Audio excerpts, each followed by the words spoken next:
Okay, hello achievers, welcome to Achievers classes. Okay, काल आपलं जे लेक्चर झाले त्या लेक्चरमध्ये आपण काय बघितलं होतं? सगळ्यात पहिले सगळ्यात महत्त्वाचं म्हणजे डेफिनेशन बघितली होती आपण हेरिडिटीची. हेरिडिटी नंतर आपण बघितलं होतं की कशा पद्धतीने आपल्या शरीरामध्ये प्रोटीन्स तयार होतात. प्रोटीन्सची निर्मिती 3 मेथड्सने होते. 3 स्टेप्स आहेत त्या. पहिली स्टेप होती ट्रान्सक्रिप्शन, दुसरी होती ट्रान्सलेशन आणि ट्रान्सलोकेशन. याच्यानंतर म्युटेशन ही कन्सेप्ट आपण बघितली. आता म्युटेशन नंतर आपल्याला जायचंय that is nothing but the evolution he concept शिकायची. इव्होल्युशन काय? सगळ्यात पहिले आणि सगळ्यात महत्त्वाचं म्हणजे की आपण सुरुवातीच्या काळामध्ये असे काहीतरी होतं. ओके, आणि हळूहळू हळूहळू माणसाची ही प्रगती झाली. ठीक आहे, आज आपण एवढ्या डेव्हलप्ड कंडिशन मध्ये आहोत. सो ही प्रोसेस ही अत्यंत काय आहे? स्लो प्रोसेस आहे. काय आहे? एकदम स्लो प्रोसेस आहे की खूप फास्ट प्रोसेस आहे? की काल म्हणजे गेल्या वर्षी आपण असे होतो आणि आज आपण असे आहोत. या एका वर्षामध्ये ही प्रोग्रेस झाली आहे का आपली? एका वर्षामध्ये आपलं डेव्हलपमेंट झालंय का? तर नाही. काय? Evolution is a gradual change occurring in a living organism over a long duration. It will take a long time. किती वर्ष लागले रे? हजारो करोडो वर्ष आपल्याला याच्यासाठी लागले डेव्हलप होण्यासाठी. नियर अबाउट 4.6 बिलियन इयर्स लागले. 4.6 अब्ज वर्ष एवढं आपल्याला डेव्हलपमेंटला लागली. ही काही कमी टाइम पिरियड आहे का? 4.6 बिलियन्स म्हणजे खूप वेळ लागला आपल्याला कशासाठी? डेव्हलप होण्यासाठी. ठीक आहे. सो हा काय आहे? एक लॉंग पिरियड आहे, लॉंग टाइम आहे. It is a very slow growing process. एकदम स्लो ही प्रोसेस आहे की माणसाच्या डेव्हलपमेंटसाठी, ह्युमन असेल, कोणतीही दुसरी प्रजाती असेल, दुसरी कोणतीही स्पेसीज असेल, त्याच्या डेव्हलपमेंटसाठी खूप जास्त वेळ लागतो. आणि याच्यासाठी एक थेअरी तुम्ही लक्षात ठेवायचे, that is nothing but the theory of natural selection. He theory खूप इम्पॉर्टंट आहे. थेअरी ऑफ नॅचरल सिलेक्शन म्हणजे काय? थोडक्यात सांगायचं म्हणजे की निसर्गामध्ये जसे बदल होत आहेत त्या निसर्गाच्या बदलानुसार आपल्याला काय करायचंय? आपल्या शरीरामध्ये चेंजेस घडवून आणायचे. उदाहरणार्थ काय? बाहेर खूप कडाक्याची थंडी पडली आणि आपण रेनकोट घालून फिरायला जाणार का? किंवा बाहेर खूप प्रचंड पाऊस पडतोय, काय होतंय? बाहेर खूप पाऊस पडतोय, आपण स्वेटर घालून बाहेर निघणार का? नाही. हे तर झाले टेम्पररी चेंजेस. हे काय आहेत रे? टेम्पररी चेंजेस आहेत की आताच आपण आपल्या अकॉर्डिंग एन्व्हायरमेंटच्या नुसार आपण चेंज केलंय. जसे सीझन चेंज होतात तसं आपल्या खाण्यापिण्याच्या पद्धती सुद्धा चेंज होतात. बरोबर आहे की नाही? उन्हाळ्यामध्ये आपण दही खातो का? पावसाळ्यामध्ये थंडीमध्ये दही खातो आपण? नाही. दही तर कधीही खातो आपण, त्याबद्दल वाद नाही. बट काही सीझन असतात. उदाहरणार्थ उन्हाळ्यामध्ये आपण छास पितो, थंड थंड पदार्थ खातो, वॉटरमेलन घेतो. हे का? की जशा निसर्गामध्ये बदल होत आहेत त्या अकॉर्डिंग आपण आपल्या खाण्यापिण्याच्या पद्धतीमध्ये बदल करतो. सिमिलरली आपली जी बॉडी आहे, आपलं जे शरीर आहे, हे सुद्धा निसर्गाला प्रतिसाद देत असतं. निसर्गामध्ये जसे बदल घडत आहेत त्या बदलानुसार आपण आपल्या शरीरामध्ये सुद्धा काय होत जातात? बदल होत जातात. आणि हे बदल होण्यासाठी आपल्याला खूप लॉंग वेळ लागतो, खूप जास्त पिरियड लागतो. आपण आजच्या लेक्चरमध्ये आपल्याला तेच बघायचंय की आपण आपल्या शरीरामध्ये काय काय ग्रॅज्युअल चेंजेस घडून आणलेत, सो दॅट आपण आजपर्यंत अशा डेव्हलप्ड परिस्थितीमध्ये आहोत. आपण म्युटेशन ही एक कन्सेप्ट बघितली होती. जसं म्युटेशनमुळे काय होतं रे? म्युटेशन बघितलं ना की सडन चेंज इन जीन्सच्या अरेंजमेंटमध्ये सडन चेंज होते. एक जीन्स निघून जातो, त्याच्याऐवजी दुसरे न्यूक्लिओटाइड्स येतात त्या ठिकाणी. ओके, आणि याच्यामुळे काय होतं की जेनेटिकल डिसऑर्डर जसे होतात तसे काही काही चेंजेस सुद्धा आपल्या बॉडीमध्ये होत असतात. ओके, सो ही एक स्लो गोईंग प्रोसेस आहे. खूप हळूवार पद्धतीने चालणारी ही प्रोसेस आहे. आता सगळ्यात पहिले कुठून सुरुवात झाली? तर 13.8 बिलियन इयर्स अगो. 13.8 बिलियन. किती? बघा किती जुना वेळ. 13.8 मिलियन नाही, बिलियन. Billion years ago. बिलियनला मराठीमध्ये काय म्हणतात? अब्ज वर्षापूर्वी. एक म्हणजे आता सायंटिस्ट लोकांनी सांगितलेली थिअरी आहे, एक बिग बँग नावाची थिअरी होती. म्हणजे बिग बँग होतं. बिग बँग म्हणजे प्रचंड मोठा विस्फोट होतो. या विस्फोटामधनं काय होतात? डिफरंट काइंड ऑफ गॅसेस बाहेर पडतात. ओके, मेनली सुरुवातीला कोणते 2 गॅसेस असतात या ठिकाणी? जर गॅसेसचा आपण विचार केला तर सुरुवातीला हायड्रोजन अँड हेलियम नावाचे गॅसेस या ठिकाणी तुम्हाला दिसून येतात.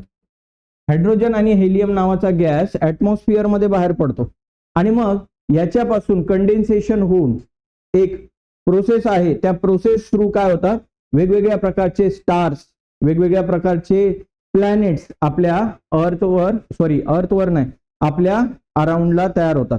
आणि हळूहळू काय काय तयार होतं रे ह्या गॅसेस पासून? सगळ्यात पहिले तयार होते ती म्हणजे गॅलेक्सी. ओके, काय तयार होते? गॅलेक्सी. त्यानंतर वेगवेगळ्या प्रकारचे स्टार्स तयार होतात, स्टार्स म्हणजे तारे. त्याच्यानंतर डिफरंट प्लॅनेट्स तयार होतात. आपल्या गॅलेक्सीमध्ये खूप किती प्लॅनेट्स आहेत आपण बघितले? आपल्या गॅलेक्सी, आपली कोणती गॅलेक्सी आहे? मिल्की वे गॅलेक्सी. आपल्या मिल्की वे गॅलेक्सी मध्ये किती प्लॅनेट्स आहेत आपल्याला माहिती आहे? सगळ्यात पहिले मर्क्युरी, त्याच्यानंतर व्हीनस, अर्थ, त्याच्यानंतर मार्स, ज्युपिटर, त्याच्यानंतर सॅटर्न, युरेनस, नेपच्यून आणि अगोदर प्लुटो पण होता, बट आता प्लुटोला काढून टाकले कारण तो छोटूसा आहे, त्याला डॉर्फ प्लॅनेट असं नाव दिलं त्यांनी. ठीक आहे, सो हे प्लॅनेटची निर्मिती झाली आणि हे सगळे प्लॅनेट एका स्टार भोवती फिरतायत. त्या स्टारचं नाव काय आहे? सन. या सन भोवती हे काय करतात? फिरायला लागले. ओके, आणि यांच्या सेंटरमध्ये वेगवेगळ्या प्रकारचे मेटल्स तयार झाले. बरोबर, पुढे जाऊन तुम्हाला कोणकोणत्या प्रकारचे मेटल्स, नॉन मेटल्स या ठिकाणी निर्मिती झाली. अशा पद्धतीने कशाची निर्मिती झाली? आपल्या गॅलेक्सीची निर्मिती झाली. कधी? 13.8 billion years ago. Okay, so ही इथून काय झालेली आहे? सुरुवात झालेली आहे. अजून आपल्या अर्थवर इथे कुठेतरी आपली अर्थ असेल. ओके, अर्थ सुद्धा काय इन गॅसियस फॉर्म मध्ये आहे सुरुवातीला. अजून इथे लिव्हिंग ऑर्गॅनिझम्स डेव्हलप झालेत का? नाही, आपण खूप अगोदरची परिस्थिती बघतोय की अजूनही आपली अर्थ जी आहे ही गॅसियस फॉर्म मध्ये, एकदम तप्त स्वरूपामध्ये, पेटलेल्या फॉर्म मध्ये. जसा आता सन आहे, सन कसा आहे? एकदम हॉट कंडिशन मध्ये. सिमिलरली आपली अर्थ देखील काय होती? हॉट होती. ठीक आहे, आता हॉट आहे म्हणजे गरम आहे, गरम आहे. ओके, सो त्याच्या आजूबाजूला मग हळूहळू काही मॉलिक्युल्स तयार व्हायला लागले. तर कोणकोणते मॉलिक्युल्स तयार व्हायला लागले? तर कार्बन डायऑक्साईड, त्याच्यानंतर वॉटर वेपर यासारखे आणि ऑक्सिजन यासारखे गॅसेस या ठिकाणी काय व्हायला लागले? निर्माण व्हायला लागले. बरोबर, कार्बन डायऑक्साईड काय? गॅस आहे. ऑक्सिजन काय आहे? गॅस आहे. आणि वॉटर सुद्धा गॅसियस फॉर्म मध्येच होतं, कारण ही अर्थ जी आहे ही हॉट आहे, एकदम तप्त स्वरूपामध्ये. त्याच्यामुळे आजूबाजूला काय झाले? गॅसेस निर्माण व्हायला सुरुवात झाले, क्लाउड्स निर्माण व्हायला सुरुवात झाली. ठीक आहे, अशा पद्धतीने मिल्की वे ची निर्मिती झाल्यानंतर बघा, बिग बँग थेअरी नुसार नंतर प्रोडक्शन झालं कोणाचं? अर्थ आणि ऑल प्लॅनेटचं. सो इनिशियली या मिल्की वे मध्ये तुम्हाला काय दिसेल? आपली अर्थ दिसेल. मिल्की वे ही आपली गॅलेक्सी आहे. ओके, याच्यामध्ये तुम्हाला काय दिसेल? अर्थ दिसेल. आणि मग लॅटरली ही जी अर्थ आहे, ओके, तर तिचं टेम्परेचर हळूहळू काय व्हायला लागलं? कमी व्हायला लागलं. ओके, मग ते सडन कमी झालं का? की आज 6000 डिग्री सेल्सिअस टेम्परेचर आहे आणि उद्या directly 12 degree Celsius 13 degree Celsius एवढं कमी झालं का? नाही, याला देखील हजारो वर्ष लागली. किती वर्ष लागली? हजारो वर्ष लागली, अब्जो वर्ष लागली तिला थंड होण्यासाठी. आणि ज्यावेळेस अर्थ थंड झाली, इतकी पण थंड नव्हती, आणि मग पाण्याचे काय व्हायला लागला? पाऊस पडायला लागला. आता इनिशियल स्टेजला पण जो पाऊस पडत होता, ह्या पावसाचा थेंब अर्थची जी आपली जमीन आहे या सरफेसवर पण पडत नव्हता. हवेमध्येच त्या पाण्याचं काय व्हायचं? इव्हॅपोरेशन व्हायचं आणि पुन्हा त्याच्यापासून काय तयार व्हायचे? क्लाउड्स तयार व्हायचे. मग आणखी काही वर्षांनी, आणखी हजारो वर्षानंतर अर्थ एवढी प्रॉपरली थंड झाली, एवढी थंड झाली की आता पावसाचे थेंब जमिनीपर्यंत पोहोचायला लागले. ओके, आणि मग मुसळधार पावसाला सुरुवात झाली आणि अर्थवर जवळजवळ किती? 40,000 इयर्स. किती वर्ष? 40,000 वर्ष जवळजवळ एकदम मुसळधार पाऊस पडला, रोज कंटिन्युअसली 24 तास. कारण का? कारण ही जी आपली अर्थ होती, या अर्थच्या सराउंडिंगला इतके क्लाउड्स तयार झाले होते, इतके प्रचंड क्लाउड्स तयार झाले होते या पाण्याच्या वाफेचे, की हे सगळा पाऊस पडायला जवळजवळ किती वर्ष लागली? 40,000 इयर्स लागले, 40,000 वर्ष पाऊस पडला जवळजवळ. आणि सो दॅट म्हणून आपल्या अर्थवर हे सगळं पाणी जमा झालं in the form of oceans. कशाच्या स्वरूपामध्ये? ओशन. अशा प्रकारे ओशनची निर्मिती झाली, महासागराची निर्मिती झाली. समजलं का? महासागरामध्ये आता पाणी जमा झालं, कारण अर्थ ही अशी सर्क्युलर दिसते, तशी सर्क्युलर आहे का रे? नाही, त्याचा शेप आहे जो, त्याला जिओइडल शेप म्हणतात.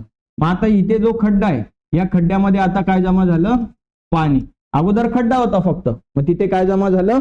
पाणी जमा झालं. ओके, अशा पद्धतीने आता ओशन मध्ये काय जमा झालेलं आहे? पाणी. आता किती वर्ष झालेत? जवळजवळ आपण आता कोणत्या इयर मध्ये आहोत? 4.6 बिलियन इयर्स ॲगो. ओके, बघा अर्थची निर्मिती कधी झाली आहे? 13.8 बिलियन इयर्स ॲगो. बरोबर. आता ह्या पिरियड पासून जर आपण 4.6 मायनस केलं तर इथे 6 मधनं 8 गेले 2 आणि 13 मधनं 4 गेले 9, म्हणजे जवळजवळ 9.2 बिलियन इयर्स लागले. कशाला? अर्थला थंड होण्यासाठी. 9.2 अब्ज वर्ष लागले अर्थला थंड होण्यासाठी आणि पाऊस पडण्यासाठी. 40,000 वर्ष पाऊस पडला. ओके, आता 4.6 बिलियन इयर्स ॲगो आता आपल्याकडे कशाची? ओशन्सची निर्मिती झाली आहे. समजतंय ना तुम्हाला? आतापासून मागे जायचंय. किती वर्ष मागे जायचंय? 4.6 बिलियन इयर्स मागे जायचंय. आपल्याकडे ओशनची निर्मिती झालेली आहे. आता सगळीकडे पाणीच पाणी आहे. आता या पाण्यामध्ये सजीवांची निर्मिती होणार आहे. ओके, डेव्हलपमेंट व्हायला सुरुवात होणार आहे. अर्थवर निसर्ग निर्माण व्हायला सुरुवात होणार आहे. पाऊस पडला, मग डायरेक्ट आता पावसामध्ये झाडं उगवायला लागली का? नाही, त्याला पण एक प्रोसेस आहे. डायरेक्ट झाडं नाही तयार झाली, कारण झाड तयार होण्यासाठी सुद्धा बीज पाहिजे, सीड्स पाहिजे. सीड आहेत का आपल्याकडे? नाही आहेत. सीड नाही आहेत अजूनपर्यंत आपल्याकडे. सीड नाहीये अजूनपर्यंत आपल्याकडे. ओके, सो अजून सीडची निर्मिती झालेली नाहीये. ठीक आहे, मग आता आपण इव्होल्युशनची डेफिनेशन बघूया की इव्होल्युशन म्हणजे काय. बघा, फॉर्मेशन ऑफ न्यू स्पेसिस. एक नवीन स्पेसिस आता आपल्याला तयार करायची. आपण अजून नवीन स्पेसिस तयार केली आहे का? नाही. ती कशी निर्माण होते ही मी तुम्हाला थोड्या वेळाने सांगेन. Formation of new species due to the changes in specific character. एका स्पेसिफिक कॅरेक्टर मध्ये हळूहळू हळूहळू चेंजेस होत जातात आणि एक नवीन स्पेसिस तयार होते. Okay, of several generations of living organisms. आणि जनरेशन टू जनरेशन खूप साऱ्या जनरेशन्स लागतात कंप्लीट इव्होल्युशन होण्यासाठी. उदाहरणार्थ बघा, सुरुवातीला माकड अशा पद्धतीने असेल, 4 पायांवर चालत होता. बरोबर. मग हजारो जनरेशन्स गेल्यानंतर माकड हळूहळू ह्या पद्धतीने असा चालायला लागला. आणखी हजारो जनरेशन्स गेल्यानंतर तो थोडा स्ट्रेट झाला, फक्त पायांवर चालायला लागला. आणि हळूहळू आणखी काही वर्ष गेली, सो दॅट आपली शेपूट गायब झाली. बरोबर. सो काय, सेव्हरल जनरेशन्सची आवश्यकता आहे लिव्हिंग ऑर्गॅनिझमच्या डेव्हलपमेंटसाठी. अचानकपणे डेव्हलपमेंट होते का? नाही. आपल्या शरीरावर खूप सारे केस होते. जर आदिमानव तुम्ही बघितलाय का आदिमानव टीव्ही मध्ये? ओके, अँचेस्टर्स आपले, तर त्यांच्या शरीरावर प्रचंड केस होते. आता बघा आपल्या इथे केस आहेत का? नाही. आणखी बरेचसे वर्ष जातील, लाखो वर्ष जातील, अजून बऱ्याचशा जनरेशन्स आपल्या पास होतील. मग आपल्या समजा आता नंतरची 1000वी 12,000वी जी जनरेशन असेल, कदाचित तिच्या शरीरावर केसच नसतील. कारण ज्या ऑर्गनचा आपल्या शरीरामध्ये काही यूज नाही, हे ऑर्गन हळूहळू डिजनरेट होत जातात. अगोदर आपले कान बघा, माकडाचे कान असे मोठे मोठे होते. आता आपले कानाची साईज बघा. हळूहळू काय होईल, या इयर पिनांचा आपल्याला काही यूज नाहीये. आहे काय काही यूज? ओके, सो हळूहळू हळू हे इयर पिना काय होत जातील, डिजनरेट होऊन जाईल. फक्त होल शिल्लक राहील. काय शिल्लक राहील? होल शिल्लक राहील. अशा पद्धतीने ज्या ऑर्गन्सचा आपल्या बॉडीमध्ये यूज नाही, हे हळूहळू डिजनरेट होत जातात. हा, पण ज्यांचा यूज आहे त्या गोष्टी काय होत जातात, डेव्हलप होत जातात, विकसित होत जातात. जसे हात आपले डेव्हलप झाले. बरोबर. मासा जो आहे फिश, त्याने त्याच्या हाताचा यूज ऍज अ फिन्स म्हणून केला. बरोबर, पोहण्यासाठी. पक्ष्यांनी त्याचा वापर कशासाठी केला? उडण्यासाठी. सो त्याचं कन्व्हर्जन विंग्स मध्ये झालं. पाय त्यांना पण आहेत 2 पाय, आपल्याला पण आहेत, बैलाला पण 4 पाय आहेत. बरोबर आहेत की नाही? 2 हात 2 पाय आहेत त्याला, पण तो असा चालतो का बैल? नाही, कारण त्याने कधी त्याचा युजच नाही केला असा चालण्यासाठी स्ट्रेट.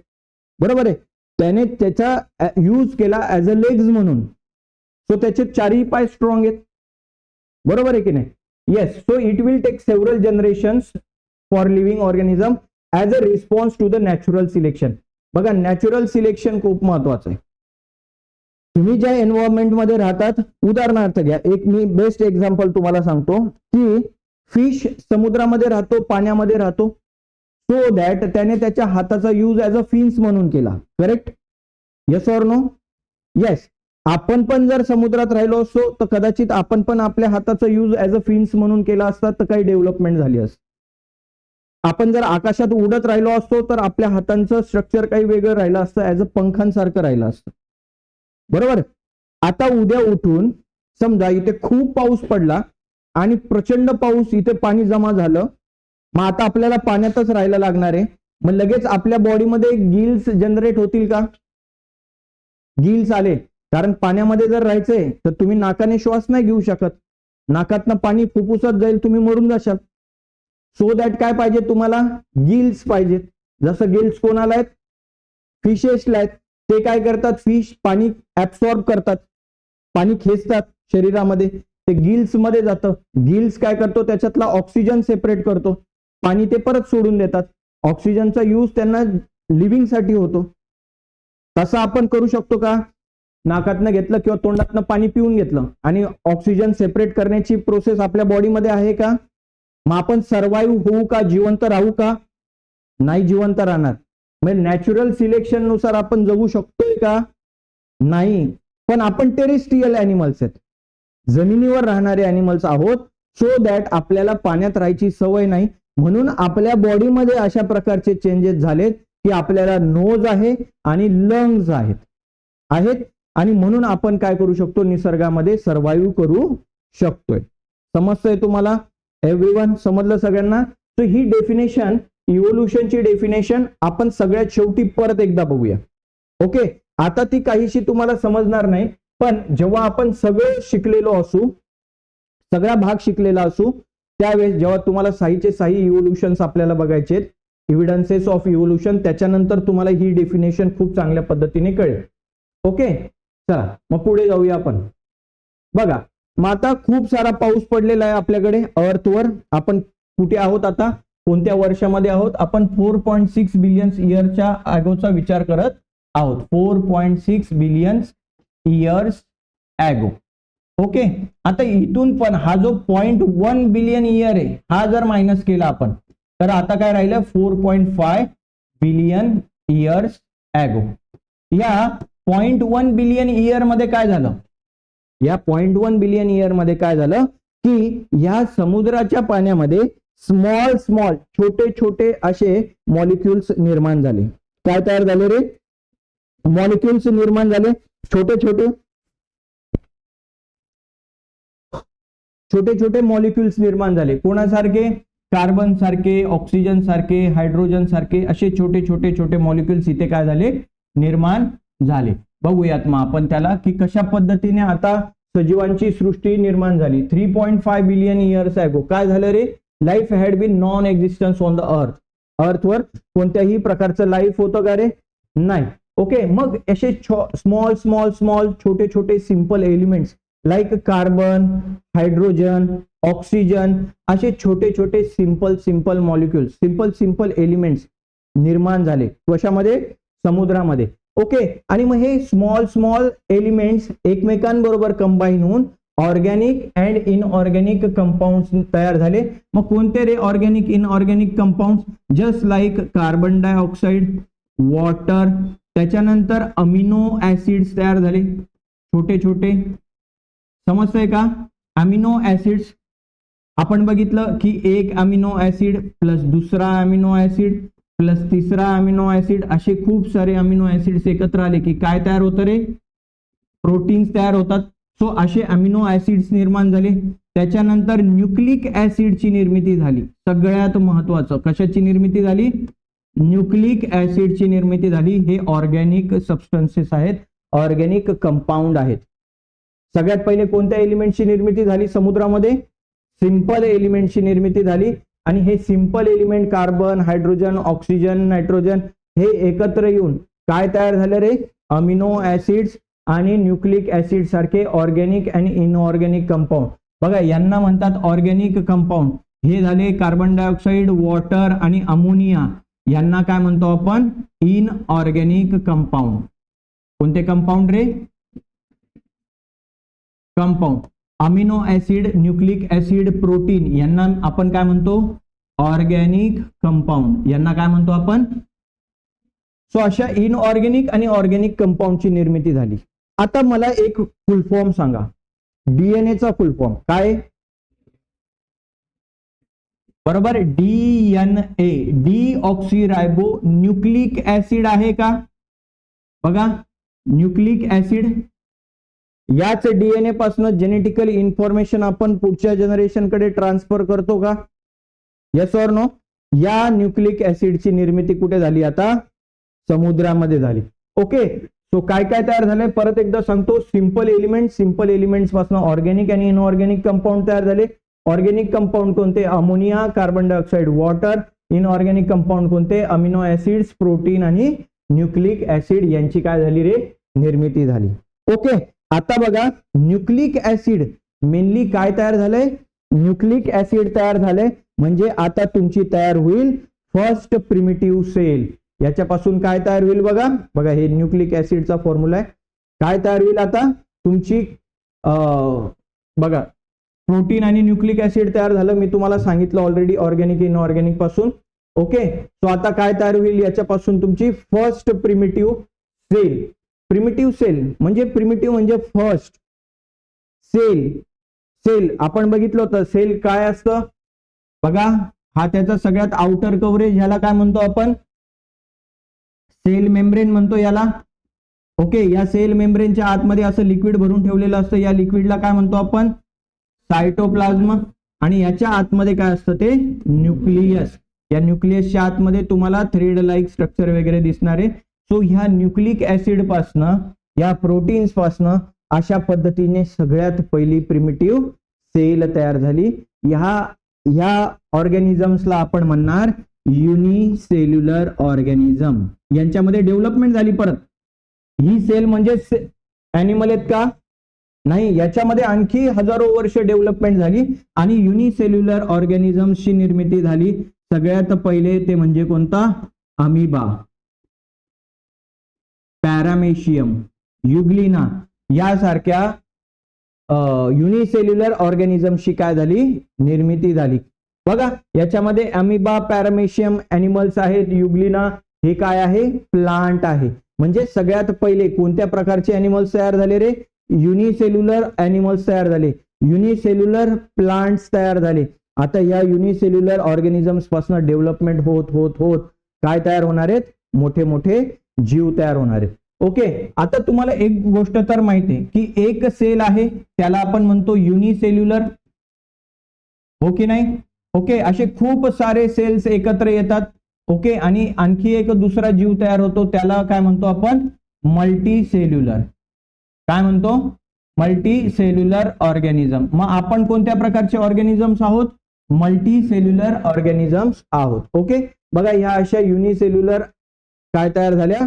सेल्स तयार झाल्या. आता ही एक सेल डिवाइड होऊन दुसरी सेल तयार झाली. 3 cell, 4 cell, 5 cell, 10 cell, 15 cell अशा पद्धतीने सेल तयार होऊन युनिसेल्युलर ऑर्गॅनिझम्स पासून कोणाची निर्मिती झाली? मल्टी सेल्युलर ऑर्गॅनिझमची काय झाली? निर्मिती झाली. ओके, अशा पद्धतीने मग तुम्हाला काय दिसतं की हळूहळू हळूहळू डेव्हलपमेंट होत गेली आणि नवीन इव्होल्युशन होऊन नवीन नवीन नवीन नवीन स्पेसिस निर्माण झाल्या. पण सांगायचं तात्पर्य काय की सगळ्यात पहिले कोणाची निर्मिती झाली? प्रिमिटिव्ह सेल, युनिसेल्युलर ऑर्गॅनिझमची निर्मिती झाली. का डायरेक्ट हत्ती तयार झाला पाण्यामध्ये? नाही. मग हळूहळू डेव्हलपमेंट कशी झाली? तर सगळ्यात पहिले समुद्रामध्ये, ओशन मध्ये निर्मिती झाली. ती समुद्रामध्ये राहणाऱ्या एनिमल्सची, पॅरामेशियम, युग्लिना यासारखे, त्यांना आपण म्हणतो unicellular organism. Yes or no? Yes. आता जर एनिमल्सचं क्लासिफिकेशन बघितलं की एनिमल्स कसे डेव्हलप होत गेले तर पाण्यामध्ये फिशेसची निर्मिती झाली, बरोबर.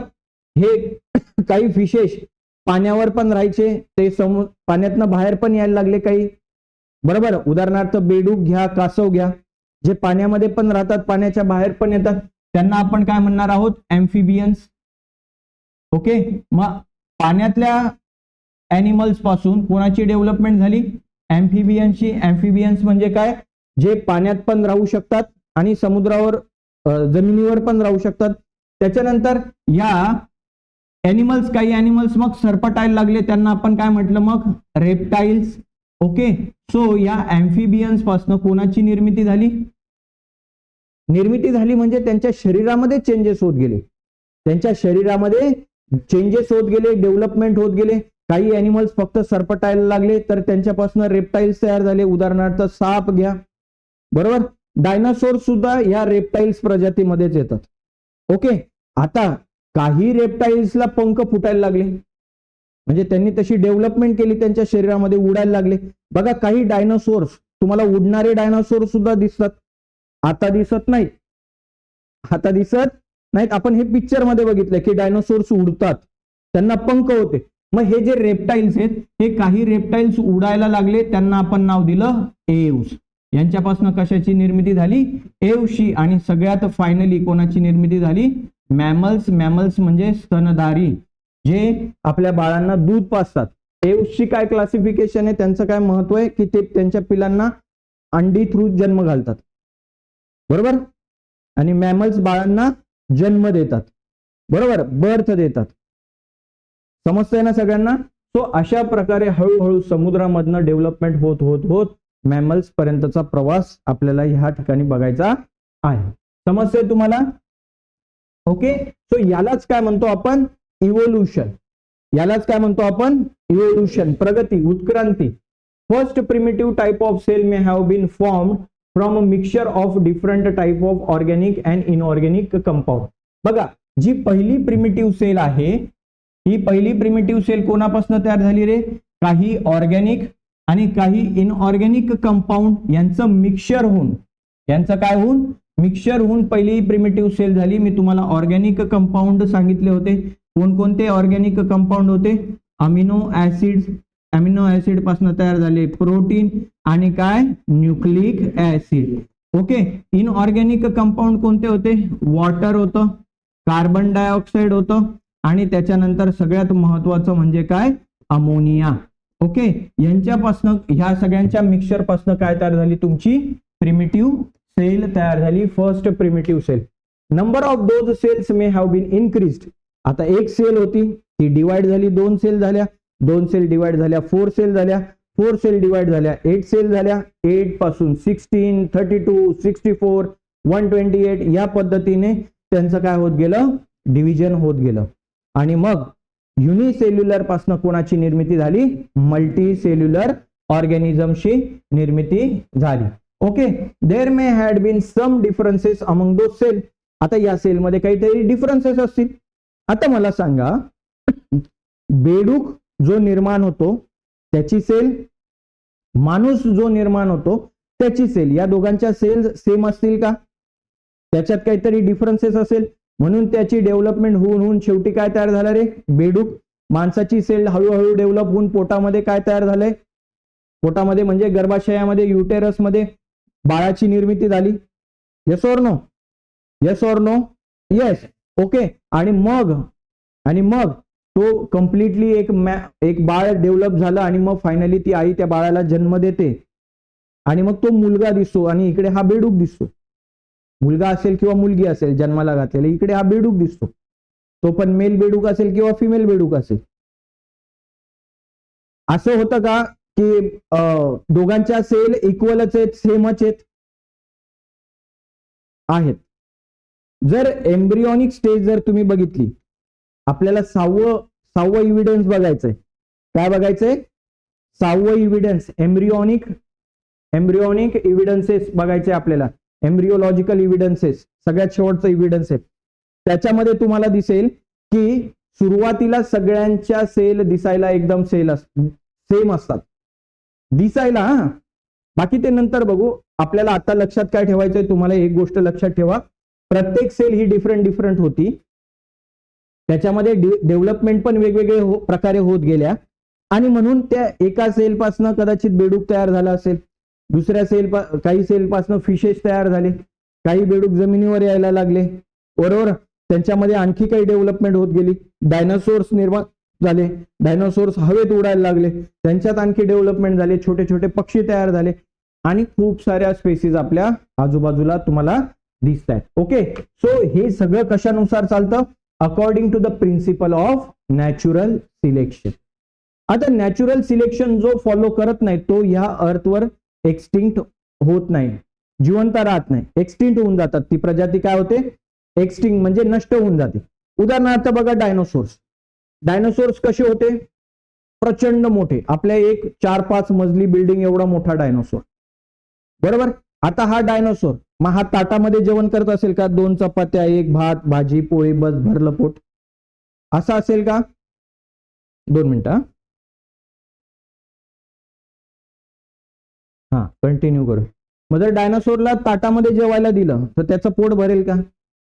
म्हणजे काय, डायनासोरला खायला खूप लागत होतं, प्रचंड. मग त्याने याचा विचार नाही केला, त्या डायनासोरने, की जर अशा भरमसाठ पद्धतीने आपण जर अन्न फिनिश करत गेलो जे आपल्या सराउंडिंग मध्ये अवेलेबल आहे, मग तो काय खात असेल, उदाहरणार्थ पाला पाचोळा, लिव्स खात असेल, काही शाकाहारी डायनासोर असतील तर ते आजूबाजूला असणारे अॅनिमल्स खात असतील.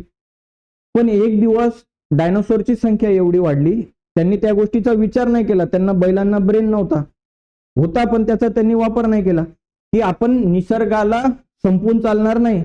जर आपण तसं करतो की नाही, आपल्याला माहिती आहे आपल्याकडे जर 10 किलो तांदूळ आहे आणि आपला पगार पुढच्याच महिन्यात होणार आहे, आता आपल्याला 10 किलो तांदूळ महिनाभर वापरायचा आहे, सो दॅट आपण ऍडजस्ट करतो की महिना आपला निघून जायला पाहिजे, बरोबर. का डायरेक्ट पहिल्याच दिवशी 10 किलोची सगळ्यांना पूर्ण सोसायटीला जेवण आमंत्रण, चला या आमच्या घरी आज कार्यक्रम आहे जेवायला या, 10 किलो तांदूळ संपले, मग दुसऱ्या दिवशी मग जायचं कोणाच्या तरी घरी आहे का काही थोडंसं द्या जेवायला, मग तो दिल बिचारा काल याने आपल्याला पार्टी दिली होती, मग ठीक आहे आज द्या, मग उद्या परत याच्याकडे जायचं, सर थोडंसं द्या खायला, मग एक दिवस सोसायटीवाले म्हणतील बाबा बस झाला आता उद्यापासून काय तू आमच्याकडे येऊ नको, मग त्याला उपासमारीची वेळ होईल.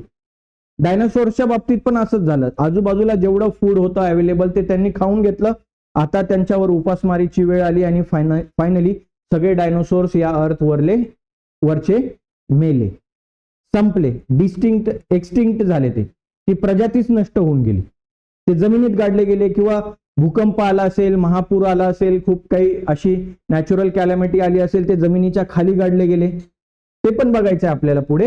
ओके, सो मला सांगायचं काय तात्पर्य, की according to the theory of natural selection नुसारच आपल्याला चालायचं आहे. जो निसर्गाला चॅलेंज करेल तो नष्ट होईल. ओके, सो निसर्गाला चॅलेंज करायचं नाहीये. Some may have shown good growth and some may have perished which could be not adjust with the surroundings. बघा, ज्यांनी सराउंडिंग सोबत ऍडजस्टमेंट केली नाही ते मात्र या सराउंडिंग्स मधनं काय झाले, नष्ट झाले. काहींनी चांगली ग्रोथ दाखवली तर ते जिवंत राहिले. आता जे प्रजाती जिवंत आहेत याचा अर्थ यांनी निसर्गाशी जुळवून घेतलेलं आहे. माणूस किती हुशार आहे बघा, उन्हाळा आहे एसी लावली आहे ना, बैल म्हणतो का चला जरा एसी लावूया आपल्या गोठ्यामध्ये, नाही, कारण त्याने त्याच्या ब्रेनचा वापरच नाही केला. सगळ्यात बेस्ट आणि ह्युमनच एवढा डेव्हलप्ड आहे की ज्याने काय केलं, योग्य पद्धतीने सगळ्याचा वापर केलेला आहे, आपल्या मेंदूचा योग्य वापर केलेला आहे आणि स्वतःच्या डेव्हलपमेंटकडे त्यांनी वाटचाल केली. समजतंय ना? बघा ना, कपडे घातले, बैल कपडे घालतो का? कुत्रा त्याला वाटतं का कधी कपडे घालावेत? कावळा की आज मस्तपैकी सूट बूट वाला घालूया, ब्लॅक कलरचं टी शर्ट घालूया, क्लासमध्ये जाऊया अभ्यास करायला, 1 2 3 4 2 1 जा 2 2 2 जा 4 गाणं म्हणूया.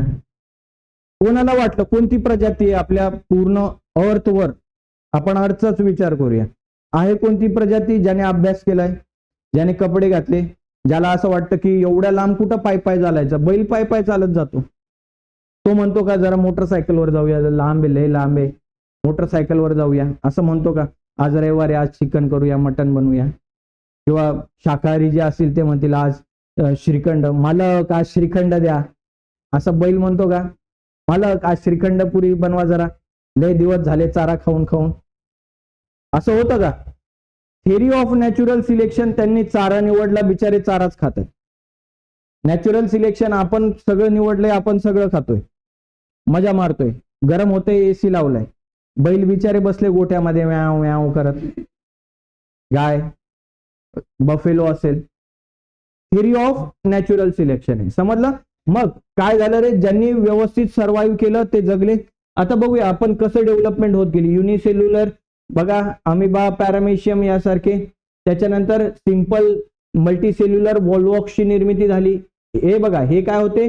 युनिसेल्युलर होते. युनिसेल्युलर अमिबा, ज्यांच्याकडे काय सिंगल सेल आहे, कुठे राहतात ते? फ्रेश वॉटर मध्ये राहतात, बॅक्टेरिया खातात, त्यांची लाईफ प्रोसेस या पद्धतीने ते जगले. ओके, सो युनिसेल्युलर पासून मल्टीसेल्युलरची निर्मिती झाली, लाईक वॉल्वॉक्स, बरोबर. त्याच्यानंतर सिंपल बायलॅटरल फ्लॅटवर्म सारखे निर्माण झाले. हे तुम्ही आणखी डिटेलमध्ये कुठं बघणार आहे? चॅप्टर नंबर 6 त्याच्यामध्ये शिकायचंय तुम्हाला, अॅनिमल क्लासिफिकेशन मध्ये, ही आणखी डिटेलमध्ये शिकाल तुम्ही. ओके, त्याच्यानंतर कॉर्डेट्सची निर्मिती झाली, अँफिबियन सारखे बेडूक, जे पाण्यातही राहू शकतील आणि समुद्रातही राहू शकतील. म्हणजे सगळ्यात पहिले बघा, कॉर्डेट्सची निर्मिती झाली. कॉर्डेट्स म्हणजे काय? ज्यांना पाठीचा कणा असतो. ज्यांना पाठीचा कणा असतो असे, काहींना पाठीचा कणा नसतो. उदाहरणार्थ गांडूळ, गांडूळला पाठीचा कणा आहे? नाही. ओके, तो कशामध्ये येतो? नॉन व्हर्टिब्रेट्स मध्ये येतो किंवा नॉन कॉर्डेट्स मध्ये येतो. ओके, कॉर्डेट्स म्हणजे काय? ज्यांना पाठीचा कणा आहे असे.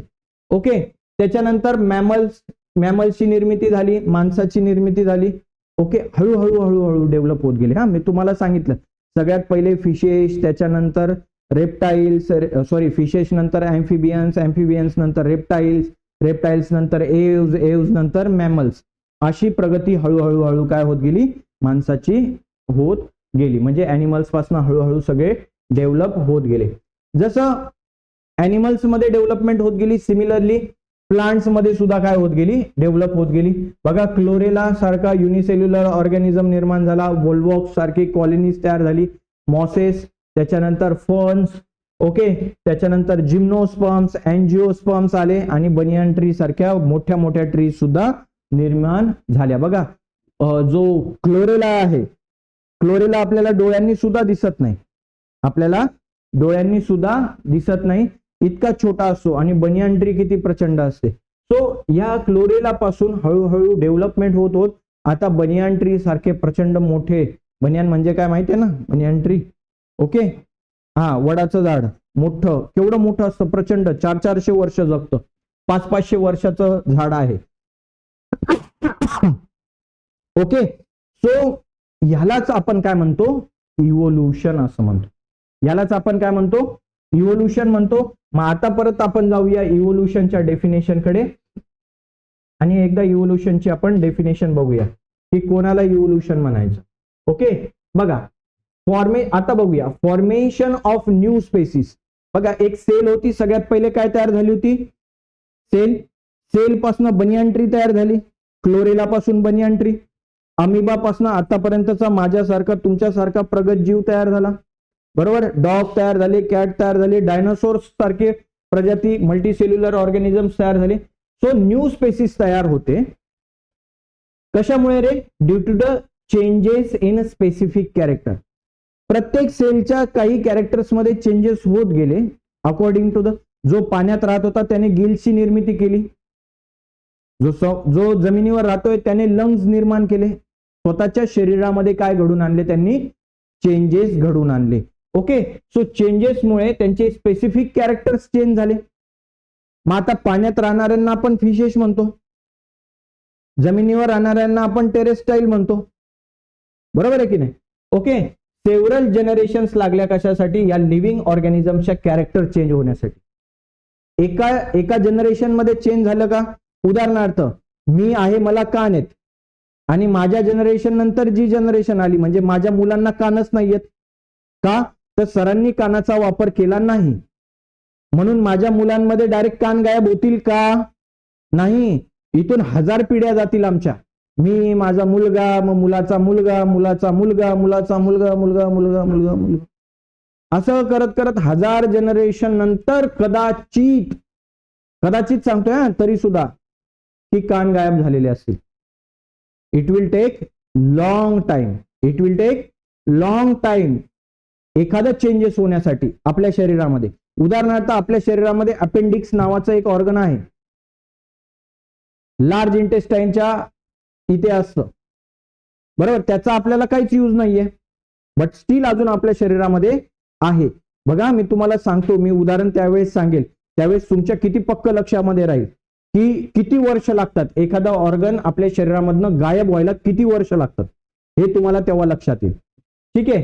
So it will take several generation of living organisms as a response to natural selection. कशासाठी रिस्पॉन्स करायचा आहे रे? नॅचरल सिलेक्शन साठी. कारण आपण समुद्रात राहत नाहीयेत, पाण्यात राहत नाहीयेत, म्हणून आपल्याकडे गिल्स नाहीयेत. आपण जर समुद्रात राहिलो असतो तर कदाचित आपल्याला नाक नसतं, गिल्स राहिले असते. बघा फिशला पाण्यामध्ये व्यवस्थित स्विम व्हायला पाहिजे, म्हणून फिशचा शेप असा काहीसा असतो बघा, इकडे निमुळता असतो, बरोबर आहे. असं तोंड का नाही दिलं देवाने त्याला? असा फिश का नाही निर्माण झाला अशा टाईपचा? सॉरी, असा फिश का नाही निर्माण झाला? कारण असा जर तो पोहायला गेला असता तर त्याला किती एनर्जी लागली असती पोहताना. आता इथून पोहताना काय होतं की हे जे पाणी आहे हे ऑटोमॅटिकली बायफर्गेट होतं. म्हणून तुम्ही स्विमिंग करताना अशी उडी मारतात ना, का असं जातात डायरेक्ट पाण्यामध्ये? जा मारा बरं उडी, वरून उडी मारा, डायरेक्ट असं जा, पोटावर आदळा, तोंड लाल होईल तुमचं, चांगलं फटका बसतो जोरात. म्हणून तुम्ही असं पोहता ना, असं केल्यामुळे काय होतं, असं केल्यामुळे पाणी डिवाइड होऊन जातं आणि तुम्हाला फटका बसत नाही. सो टेक्निक आहे, सायन्स आहे त्याच्या मागे काहीतरी. समजतंय ना तुम्हाला? ओके, कळलं मग आता तुम्हाला ही डेफिनेशन कळली?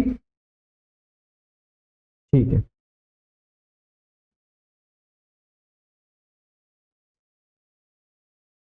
ओके, मग बघा सिमिलरली प्लांट सुद्धा डायव्हर्सिटी, प्लांट मध्ये सुद्धा आपल्याला डायव्हर्सिटी दिसते. कुठून रेंज होत आहे रे? युनिसेल्युलर क्लोरेला पासून तर ह्यूज बनियान ट्री पर्यंत. बघा कुठून? Unicellular, where is unicellular chlorella, okay, to huge banyan tree. जसं आपण ॲनिमल्स मध्ये क्लासिफिकेशन बघितलं, ॲनिमल्सची कशी डेव्हलपमेंट होत गेली, प्लांट्स मध्ये सुद्धा अशा प्रकारे डेव्हलपमेंट झाली, त्याला इव्होल्युशन म्हणूया. कुठून इव्होल्युशन झालं रे? युनिसेल्युलर क्लोरेला पासून तर बनियान ट्री पर्यंत काय झालं रे? त्याचं इव्होल्युशन झालं. The life exist on earth everywhere. बघा अर्थवर, इथे अर्थ शब्द आहे, तुम्हाला जर दिसत नसेल तर, अर्थवर सगळीकडे लाईफ एक्झिस्ट आहे. कुठून? From equator to both of the pole. अर्थवर जर विषय घेतला तर या इक्वेटर पासून, विषुववृत्तापासून या दोन्ही पोलवर, हा नॉर्थ पोल आणि हा साऊथ पोल, सगळीकडे तुम्हाला लाईफ दिसते. दिसते की नाही दिसते? असं एखादं ठिकाण सांगा की जिथं लाईफ नाहीये, जिथं ॲनिमल्स नाहीयेत, कोणताच ॲनिमल नाहीये, असं होईल का? सर तुम्ही म्हणाल अमेझॉनच्या बेसिन मध्ये. हा, अमेझॉनच्या बेसिन मध्ये काहीच नाहीये, प्लांट्स नाहीयेत तिथे, ॲनाकोंडाज नाहीयेत, स्मॉल स्मॉल इन्सेक्ट्स नसतील. आहे ना, लाईफ आहे. माणूस म्हणजेच लाईफ आहे का? नाही, माणसा व्यतिरिक्त पण अदर लाईफ आहे. तुम्ही मरून जाशाल सगळे तरी सुद्धा लाईफ एक्झिस्ट राहील. गवत आहे त्याला पण लाईफच म्हणणार. Okay, so organisms are present all the places like air, water, land, rock etcetera. Air मध्ये लाईफ आहे, ॲनिमल्स आहेत, पक्षी आहेत, बॅक्टेरियाज आहेत, व्हायरसेस आहेत. पाण्यामध्ये फिशेस सापडतात, जमिनीवर तुम्ही आम्ही असे खूप सारे ॲनिमल्स आहेत. रॉक, दगडावर सुद्धा आहेत ॲनिमल्स, मॉसेस लाईक, फर्न्स आहेत. ओके, छोटे छोटे बॅक्टेरियाज आहेत जे आपल्याला डोळ्यांनी सुद्धा दिसत नाही. सांगायचं तात्पर्य काय की अर्थवर सगळीकडे तुम्हाला काय सापडणार आहे? लाईफ सापडणार आहे.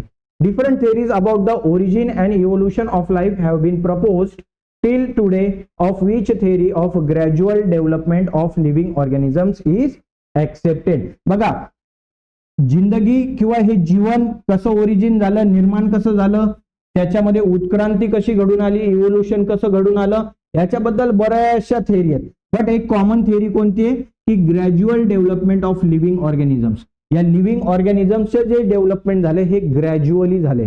ग्रॅज्युअली म्हणजे काय, हळूहळू हळूहळू हळू झाले का अचानकपणे झाले.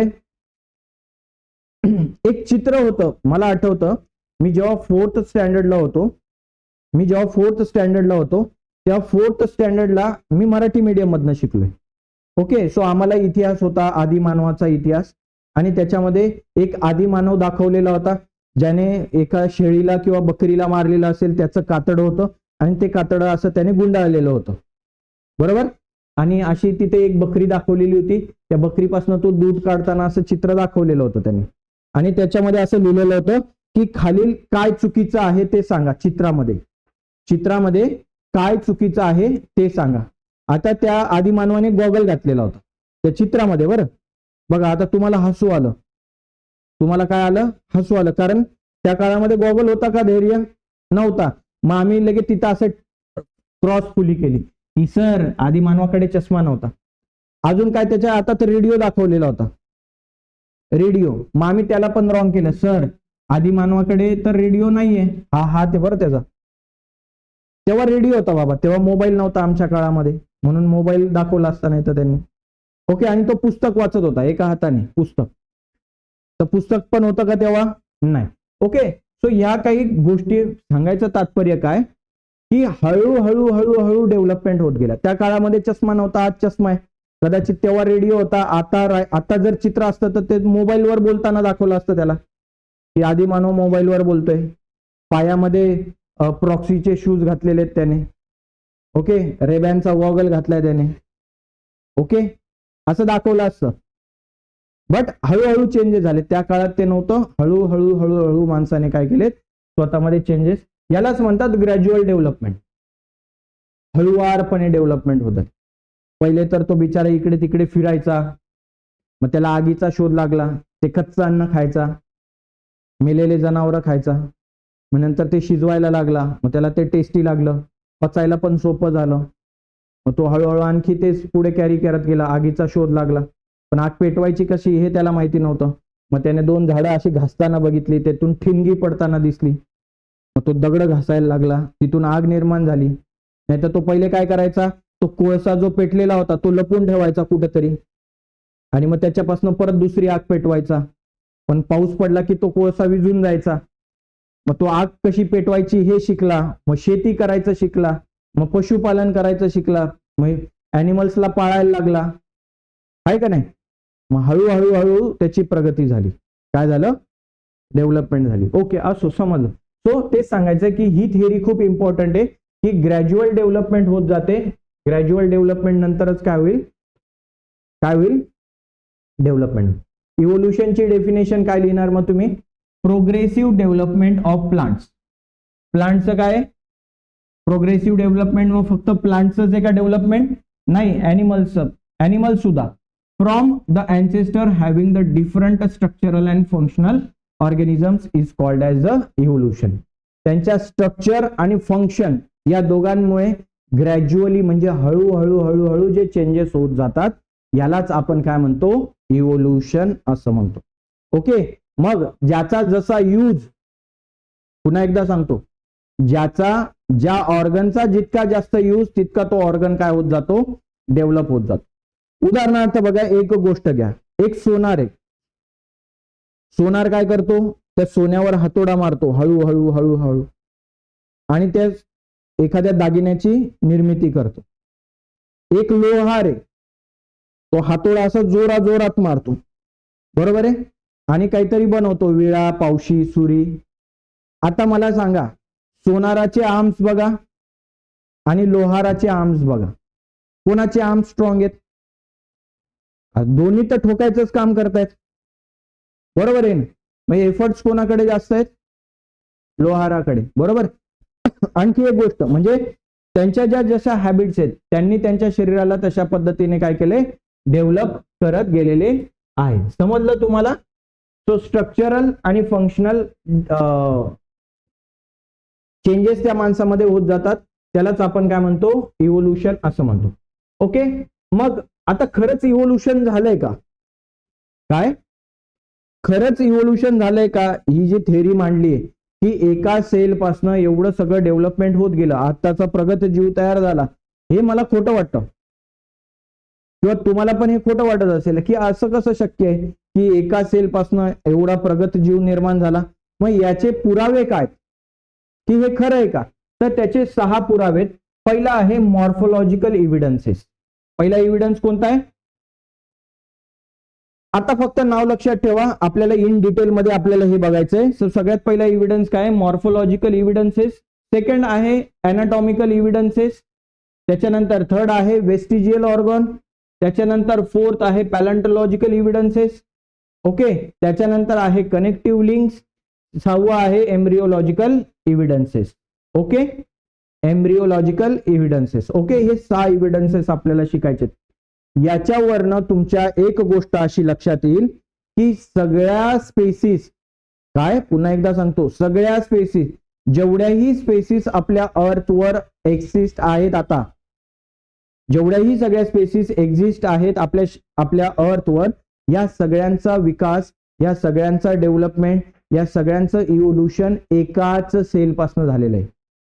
एकाच म्हणजे त्या एका सेलच्या 2 सेल तयार झाल्या, 2च्या 4 झाल्या. बघा, एक सिंपल गोष्ट सांगतो मी तुम्हाला, याच्यावरनं तुम्हाला पण एक गोष्ट लक्षात येईल. चला, एक बाबा आहे, त्या बाबाचं नाव आपण एक्स घेऊया. एक्स बाबा आहे. ओके, उभा राहा रे पहिला. ओके, आता याला 2 मुलं आहेत, या बाबाला 2 मुलं आहेत. चला, माझंच नाव घेतो. एक आहे अभिजित आणि दुसरा आहे समजा सूरज. 2 मुले, या दोघांचं लग्न झालं. या दोघांना पण काय आहेत रे, आणखी 2 मुलं झाली. आपण मुलांचाच विचार करूया. ओके, याच्या मुलाचं नाव काय? अभिजितचं समजा सचिन. दुसरा मुलगा काय? विनय. ओके, आता परत याला पण भाऊला 2 मुलं झाली. याचं नाव काय सांगा? काय? श्याम. चला, श्याम आणि हा राम. बरोबर. आता यांना पण 2 मुलं झाली. एकाचं नाव एक्स, दुसऱ्याचं नाव वाय, याचं नाव ए, याचं नाव बी, याला एक झाला सी, डी आणि याला ई आणि एफ. ठीक आहे. आता बघा, ही सगळी जनरेशन एकाच माणसाची आहे. ही पहिली जनरेशन, ही दुसरी जनरेशन आणि ही तिसरी जनरेशन. बरोबर. आता या जनरेशन आणि या जनरेशनचा जर विचार केला आपण, तर या दोघांमध्ये काही साम्य दिसेल तुम्हाला? दिसेल? चेहरा सारखा दिसेल या दोघांचा? या बाबाचा चेहरा आणि या मुलाचा चेहरा मॅच करा, असेल साम्य? हा, पण या बाबाचा आणि या अभिजितचा चेहरा एक्झॅक्ट असेल? एक्झॅक्ट नसेल, बट असं म्हणतील की हे तुझे पप्पा आहेत का? हा तुझा भाऊ आहे का? हा ही तुझी बहीण आहे का?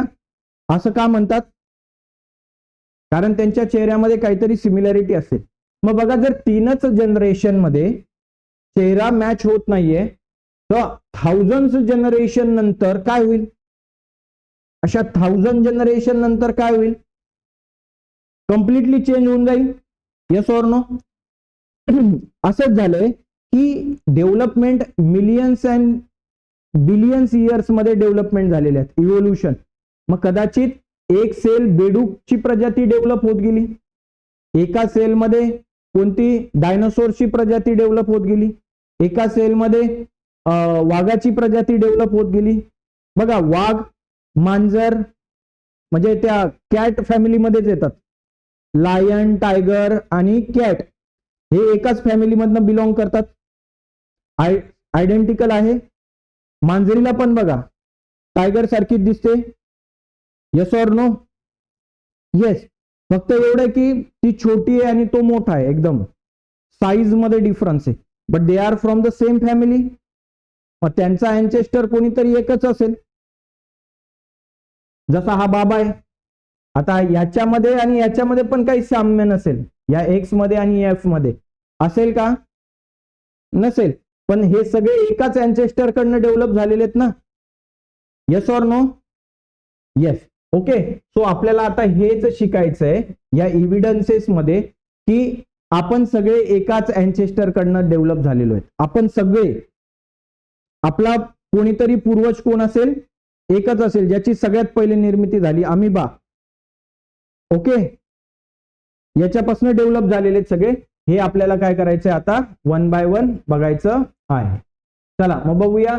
सगळ्यात पहिला इव्हिडन्स आहे इव्हिडन्सेस ऑफ इव्होल्युशन मध्ये मॉर्फोलॉजिकल इव्हिडन्सेस. ओके. चला मग मॉर्फोलॉजिकल इव्हिडन्स मधला बघा, हा आहे डॉग आणि ही आहे कॅट. आता डॉग ही वेगळी फॅमिली आहे, कॅट ही वेगळी फॅमिली आहे की नाहीये? बट यांच्यामध्ये काही सिमिलॅरिटी आहे. मी थोडस खाली उभं राहतो. ओके. बघा आता यांच्यामध्ये काय सिमिलॅरिटी आहे, तर सगळ्यात पहिले एक गोष्ट लक्षात घ्या. बघा त्यांच्या माउथची पोझिशन किंवा स्ट्रक्चर ऑफ माउथ, दोघांचं तोंड बघा. बरोबर आहे, इथेच आहे. तुमचं पण तोंड याच ठिकाणी आहे. जरा विचार करा, हे तोंड इथं राहिलं असतं तर आहे का तसं? इथे तोंड आहे बुवा, इथून खाल्लं असतं आपण. माउथची पोझिशन बघा, तुमच्याही माउथचं याच्याशी कंपॅरिझन करा. सेकंड, नोस्ट्रिल्स किंवा पोझिशन ऑफ आय बघा, पोझिशन ऑफ आय, तुमच्या पण डोळ्याची पोझिशन याच ठिकाणी आहे, त्याची पण तिथेच आहे. थर्ड, नोस्ट्रिल्स बघा, स्ट्रक्चर ऑफ नोस्ट्रिल्स. बरोबर, दोघांचे नाक पण सेम आहेत. तुमचं पण नाक, तोंड, डोळे, याच्यामध्ये नोज आहे, सेम आहे का? बरोबर. त्याच्यानंतर इयर पिनाज, हे इयर पिनाज बघा, पोझिशन ऑफ इयर पिनाज डोळ्यांच्या बाजूला आहेत का? Yes or no? तुमचे पण डोळ्यांच्या बाजूलाच आहेत का? बरोबर. आणि त्याच्यानंतर थिकली डिस्ट्रीब्युटेड हेअर्स, शरीरावर असणारे खूप सारे केस. ह्या स्ट्रक्चरवरनं तुम्हाला असं वाटत नाहीये का, जसं आपण बघितलं होता एक्स बाबा, बरोबर, हा वरती होता एक्स आणि त्याचे काहीतरी पूर्वज होते, हा इकडे एफ वाला, इकडे एक्स वाला. बरोबर. मग यांचा पण अँचेस्टर आणि याचा पण अँचेस्टर एकच असेल का कदाचित? ओके, एकच असेल. आणि त्यांच्यामध्ये हजारो वर्षामध्ये थोडे थोडे थोडे थोडे थोडे बदल बदल बदल होत गेले आणि फायनली बदल झाल्यानंतर आज हा डॉग दिसतोय आणि आज ही कॅट दिसते. Yes or no? कळतंय? ओके. सो फ्रॉम इव्हिडन्सेस, हा कोणता इव्हिडन्स आहे? मॉर्फोलॉजिकल इव्हिडन्स मधनं आपल्या असं लक्षात येतं की यांचा अँचेस्टर कोणीतरी एकच असला पाहिजे. या एकाच व्यक्तीपासून हे सगळे असे हळूहळू काय झालेले आहेत? डिराइव्ड झालेले आहेत. ओके. आता बघा, दोन फ्रूट, जसं आता अॅनिमल्सचं बघितलं, आता कोणाचं बघूया? फ्रूटचं. बघा, हा फ्रूट घ्या आणि हे फ्रूट घ्या. बघा, दोघांमध्ये काही सिमिलॅरिटी दिसत आहेत का? येस. ओके. ते कशा पद्धतीने लागलेत. त्याच्यानंतर लीव्स घ्या. ओके, लीव्सचं व्हेनेशन बघा, स्ट्रेट आहे, इथे पण स्ट्रेट आहे. किंवा लीव्सचं स्ट्रक्चर बघा, लीव्सचं शेप बघा, शेप सेम आहे का लीव्सचा? येस. ओके. त्याच्यानंतर लीफ व्हेनेशन बघा. व्हेनेशन म्हणजे काय? दोन प्रकारचे व्हेनेशन्स असतात, एक पॅरलल व्हेनेशन आणि एक मिक्स्ड व्हेनेशन. आहे का? किंवा डिस्ट्रीब्युटेड वालं व्हेनेशन आहे का इकडे? सिमिलरली इकडे पण तसंच दिसतंय का तुम्हाला? ओके. त्याच्यानंतर लीफ पेटिओल्स बघा, या ठिकाणी लीफ पेटिओल आहेत, इथे पण पेटिओल आहे. ह्या सगळ्यांवरनं आपल्या काय लक्षात येतं? This indicates that there are some similarities in those group. या सगळ्यांमध्ये काय आहेत? सिमिलॅरिटी आहे.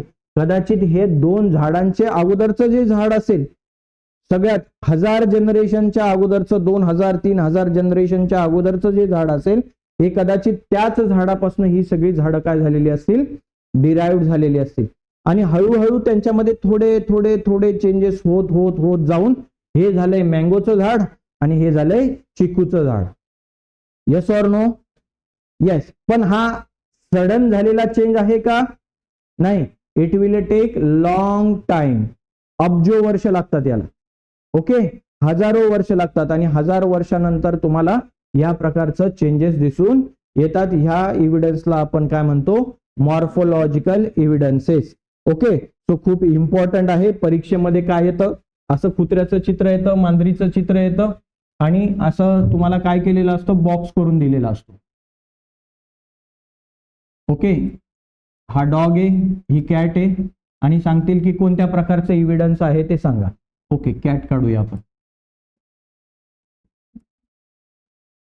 ओके, सो कोणत्या प्रकारचं एव्हिडन्स आहे? माझी चित्रकला लय भारी, एकदम नॅचरल आहे बघा, एकदम समजतंय? ओके, चला. सो मग याच्यावरनं काय लक्षात येतं की बघा, hence it prove that their origin must be same. या सगळ्यांचा ओरिजिन काय असला पाहिजे? एकच असला पाहिजे. And must have common ancestor. यांचे सगळ्यांचे अँचेस्टर काय असले पाहिजेत? कॉमन असले पाहिजेत, एकच असले पाहिजेत. हे कशावरनं लक्षात येतं? Morphological evidences. मॉर्फोलॉजिकल म्हणजे काय? बाह्यरूपीय, बाहेरून बघता बघता. आता जसं डोळे बाहेर दिसत आहेत, नाक बाहेर दिसतंय, तोंड बाहेर दिसतंय, कान दिसत आहेत, हे दिसतं. ओके, आणि जे कॅरेक्टर आपल्याला दिसत नाही त्याला काय म्हणतो आपण? अॅनाटॉमिकल एव्हिडन्सेस. अॅनाटॉमिकल म्हणजे जे शरीराच्या आतमध्ये असतं. उदाहरणार्थ काय रे? बघा, आपलं ह्युमन हँड, बरोबर, त्याच्यानंतर फ्लिपर, वेलचा फ्लिपर. ओके, त्याच्यानंतर फोर लेग ऑफ ऑक्स, बैलाचा पाय पुढचा. ठीक आहे, चला एक एक एक एक एव्हिडन्स आपण बघूया. ठीक आहे, याच्यामध्ये सगळ्यात पहिले आहे तो म्हणजे काय? आपला ह्युमन हँड. बघा, आता हात जर बाहेरून बघितला, माणसाचा हात बघा बाहेरून कसा दिसतोय आणि बैलाचा पुढचा हात बघा, अर्थात तो त्याचा यूज ऍज अ पाय म्हणून करतो. जरी त्याचे पुढचे, आपण त्याला काय म्हणतो? बैलाला किती पाय आहेत रे? 4. माणसाला किती पाय आहेत? 2. ओके, सो त्याचे जे पुढचे हात आहेत त्याला पण आपण काय म्हणतो? पायच म्हणतो. ठीक आहे, आता त्याच्यानंतर हे पॅटॅजियम ऑफ बॅट, बॅटचं किंवा फ्लिपर ऑफ वेल आणि पॅटॅजियम ऑफ बॅट. बॅट म्हणजे काय? वटवाघूळ. कधी बघितलंय वटवाघूळला? रात्री असतं ते, उडतं हवेमध्ये बघा, अशा पद्धतीने काहीतरी असतं ते पट. ओके, आणि हे असे त्याचे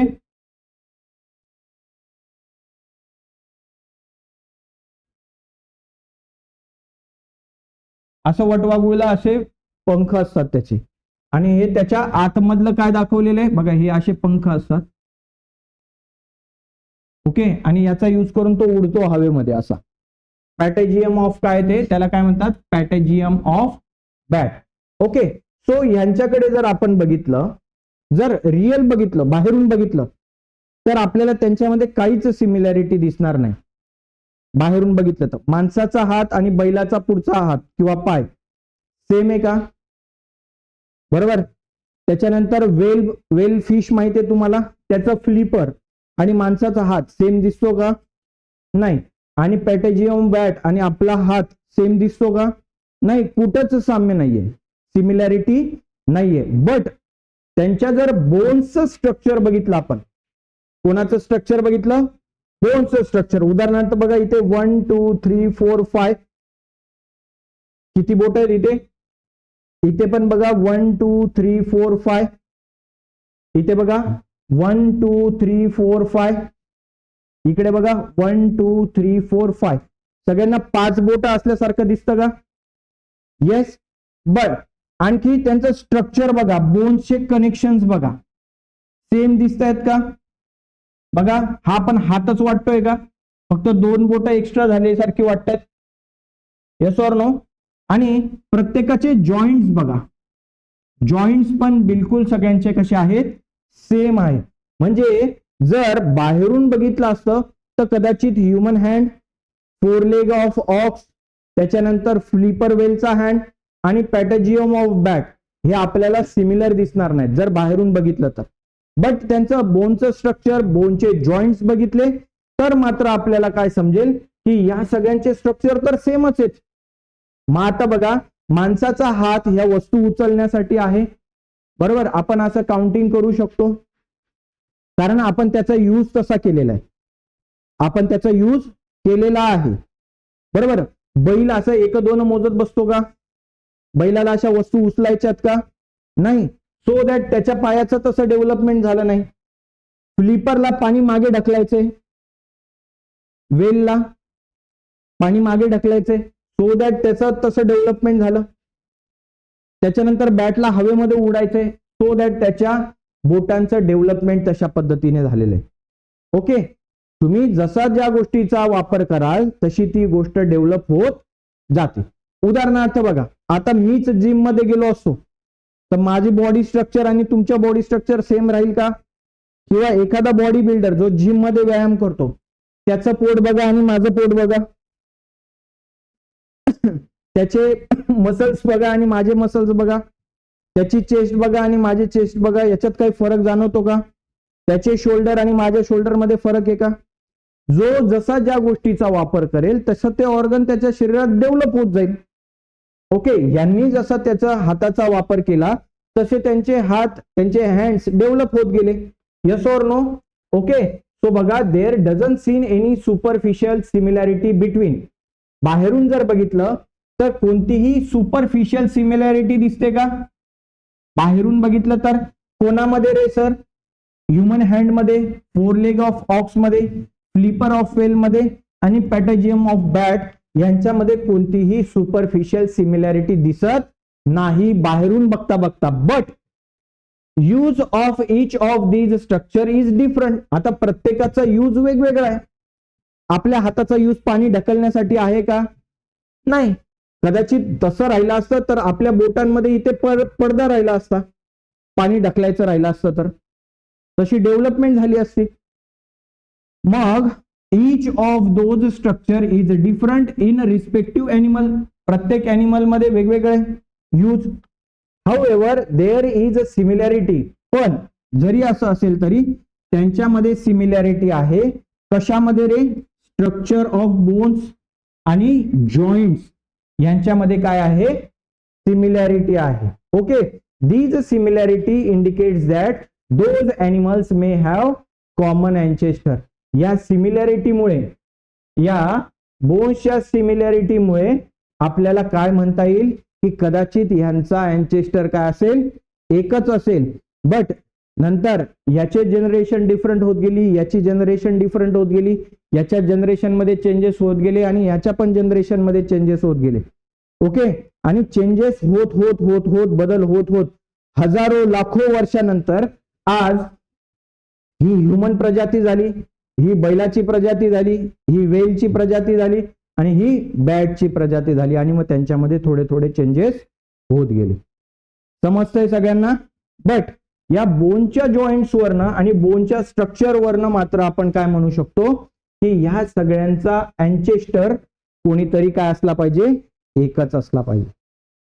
म्हणजे एकाच सेल पासून हे सगळे डिवाइड झाले, डिराइव्ड झालेत असं आपल्याला म्हणता येईल. ओके, सो आपण काय बघितले आतापर्यंत? 2 इव्हिडन्सेस बघितले. पहिला इव्हिडन्स काय बघितला? Morphological evidence. दुसरा इव्हिडन्स बघितला अॅनाटॉमिकल इव्हिडन्स. मॉर्फोलॉजिकल मध्ये आपण एक्झाम्पल कोणाकोणाचं देणार? Cat, dog. याचं काय?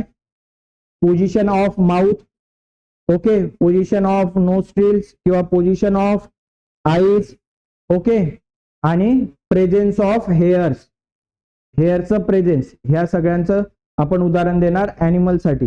आणि प्लांट साठी काय देणार? स्ट्रक्चर किंवा leaf structure, size, shape of leaf, leaf venation आणि पेटिओल्स. हे एक्झाम्पल देणार कोणाचं? प्लांट्सचं. हे काय झाले तुमचे? कोणते एव्हिडन्स झाले? Morphological evidences. अॅनाटॉमिकल एव्हिडन्सेस मध्ये कोणाचं एक्झाम्पल देणार? अॅनाटॉमिकल मध्ये human hand, 4 leg of ox, flipper of whale आणि पॅटॅजियम ऑफ बॅट. हे एक्झाम्पल्स देणार कोणाचं? अॅनाटॉमिकल एव्हिडन्सेस. ओके, सो इथे तुमचा सेकंड एव्हिडन्स संपतो. तिसरा एव्हिडन्स चालू होतो, that is nothing but the vestigial organ. Okay, आता वेस्टिजियल ऑर्गन ची डेफिनेशन परीक्षेमध्ये विचारली जाते. सो दॅट तुम्हाला 3 शब्द लक्षात ठेवायचे. किती शब्द लक्षात ठेवायचे? 3. पहिला शब्द काय आहे? डिजेनरेटेड. पहिला शब्द कोणता आहे? डिजेनरेटेड. दुसरा शब्द आहे अंडर डेव्हलप. Under develop. आणि तिसरा शब्द आहे युजलेस. पहिला कोणता? डिजेनरेटेड, अंडर डेव्हलप आणि युजलेस. हे 3 शब्द तुम्हाला लक्षामध्ये ठेवायचे. ओके, मग अंडर डेव्हलप, युजलेस आणि काय? Degenerated organ in our body is known as vestigial organ. 2 मिनिटं, कोण आलंय? ओके, सो 3 शब्द आपल्याला लक्षात ठेवायचे आणि ते कोणते आहेत? पहिला आहे degenerated, under develop and useless organ in our body is known as vestigial organ. यांना काय म्हणतो आपण? वेस्टिजियल. आता डिजेनरेटेड म्हणजे काय? जे डिजेनरेट होतात, नष्ट होत चाललेले. ओके, त्याच्यानंतर सेकंड शब्द आहे अंडर डेव्हलप, की ज्यांचं डेव्हलपमेंट होत नाहीये. आणि युजलेस म्हणजे ज्यांचा आपल्या शरीरामध्ये काहीही यूज नाहीये, अशा प्रकारच्या ऑर्गन्सला आपण काय म्हणतो? काय म्हणतो? Vestigial organ. मग असाही प्रश्न येतो परीक्षेमध्ये, give the names of vestigial organs in our body. आपल्या बॉडीमध्ये जे वेस्टिजियल ऑर्गन आहेत त्यांचे नावं लिहा. सो सगळ्यात पहिला आहे कॉकिक्स. काय आहे? कॉकिक्स. त्यालाच दुसरं नाव आहे टेल बोन. यालाच काय म्हणतात? Tail bone. बघा, ही आपलं हे जे हाड आहे, ओके, माकड हाड म्हणतो आपण त्याला, याच्या सगळ्यात एंड पार्टला या ठिकाणी, बरोबर, एक अशा प्रकारचं स्ट्रक्चर आहे, त्याला आपण काय म्हणतो? कॉकिक्स किंवा टेल बोन. याचा काय यूज होता अगोदर, आता आपल्या शरीरात याचा यूज नाहीये, हे मी तुम्हाला नंतर सांगेन. आता फक्त नावं लक्षात ठेवा. दुसरं आहे विजडम टीथ, ज्याला आपण मराठीमध्ये अक्कलदाढ म्हणतो. ओके, जनरली हा टीथ, हा जो दात असतो, हा वयाच्या 18 ते 25व्या वर्षामध्ये येतो, म्हणून मराठीमध्ये त्याला अक्कलदाढ म्हणतात. अक्कलेशी याचा काहीही संबंध नाही. म्हणजे अक्कलदाढ ज्याला नाही तो बिनअक्कली असं आहे का? नाही, अक्कलेशी याचा काही संबंध नाही. फक्त तो या एका पर्टिक्युलर एज मध्ये येतो, 18 ते 25, आणि त्या वर्षामध्ये आपल्याला पण चांगल्यापैकी बऱ्यापैकी अक्कल येते, आपण हुशार होतो, आणि म्हणून त्याला काय म्हणतात? अक्कलदाढ मराठीत म्हणतात, इंग्रजीमध्ये त्याला म्हणतात विजडम टीथ. याचं काय ते पण आपण नंतर बघूया. त्याच्यानंतर अपेंडिक्स. आपल्या शरीरामध्ये एक लार्ज इंटेस्टाईन भाग असतो. ओके, लार्ज इंटेस्टाईनलाच एक कनेक्टेड पार्ट आहे, त्याला काय म्हणतात? अपेंडिक्स. ओके, याचाही आपल्या शरीरामध्ये काहीही यूज नाहीये, म्हणून याला सुद्धा आपण काय म्हणणार आहोत? वेस्टिजियल ऑर्गन म्हणणार आहोत. ओके, नेक्स्ट आहे इयर पिना. इयर पिना, ओके, याचा शरीरामध्ये काय उपयोग आहे? गाणे ऐकायला, फक्त हेडफोन अडकवायला आहे, हेडफोन अडकवण्यासाठी. ते पण हेडफोन आता आलेत म्हणून. ओके, याच्या अगोदर तर काही हेडफोन नव्हते. सो याचाही आपल्या शरीरात काही उपयोग नाही, बट अँचेस्टरच्या काळामध्ये याचा यूज होता म्हणून ते आहे. काय ते आपण थोड्या वेळाने बघूया. ओके, आणि लास्ट आहे हेअर्स ऑन बॉडी. आपल्या बॉडीवर असणारे हेअर्स, याचाही सध्या आपल्याला काही यूज नाहीये, बट अगोदर काहीतरी याचा यूज होता. काय होतं ते आपण आता बघूया. आता बघा, वेस्टिजियल ऑर्गन हे आपण कशासाठी बघतोय रे? वेस्टिजियल ऑर्गन आपण बघतोय कनेक्टिव्ह लिंक्स, वेस्टिजियल ऑर्गन्स बघतोय, that is nothing but the evidences of evolution. आता बघा, एखादी गोष्ट सांगतो तुम्हाला. पूर्वीच्या काळी आपल्या घरामध्ये मिक्सर नव्हते. मिक्सर होते आपल्या घरामध्ये? आपली आजी आजोबा त्या काळात मिक्सर होतं नाही. सो तेव्हा काय असायचं? एक दगडाचा पाटा असायचा, एक गोल असा वरवंटा असायचा, आणि त्याने काय केलं जायचं? मसाले वगैरे पिसले जायचे. आता तुमच्या आईला सुद्धा ते जमत नसेल कदाचित, बरोबर? तो पाटा आणि वरवंटा घरामध्ये कुठेतरी पडून आहे. आता घरामध्ये मिक्सर आहे. मग असंच सहज एक दिवशी मी तुमच्या घरी व्हिजिट केली. व्हिजिट केल्यानंतर मला तुमच्या घरामध्ये पाटा वरवंटा दिसला. याचा अर्थ मी काय समजायचा?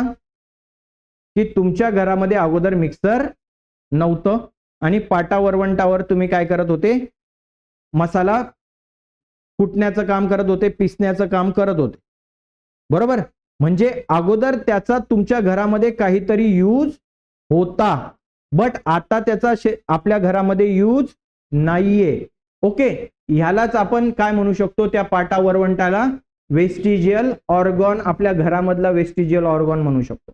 ओके, सो सिमिलरली बघा, degenerated or under developed useless organ of organism are called as a vestigial organ. ह्याला काय म्हणणार आपण, vestigial organ. In living organisms sudden development of new tissues of organ. आता चला वन बाय वन आपण बघूया की यांचा आपल्या शरीरामध्ये काय यूज होता.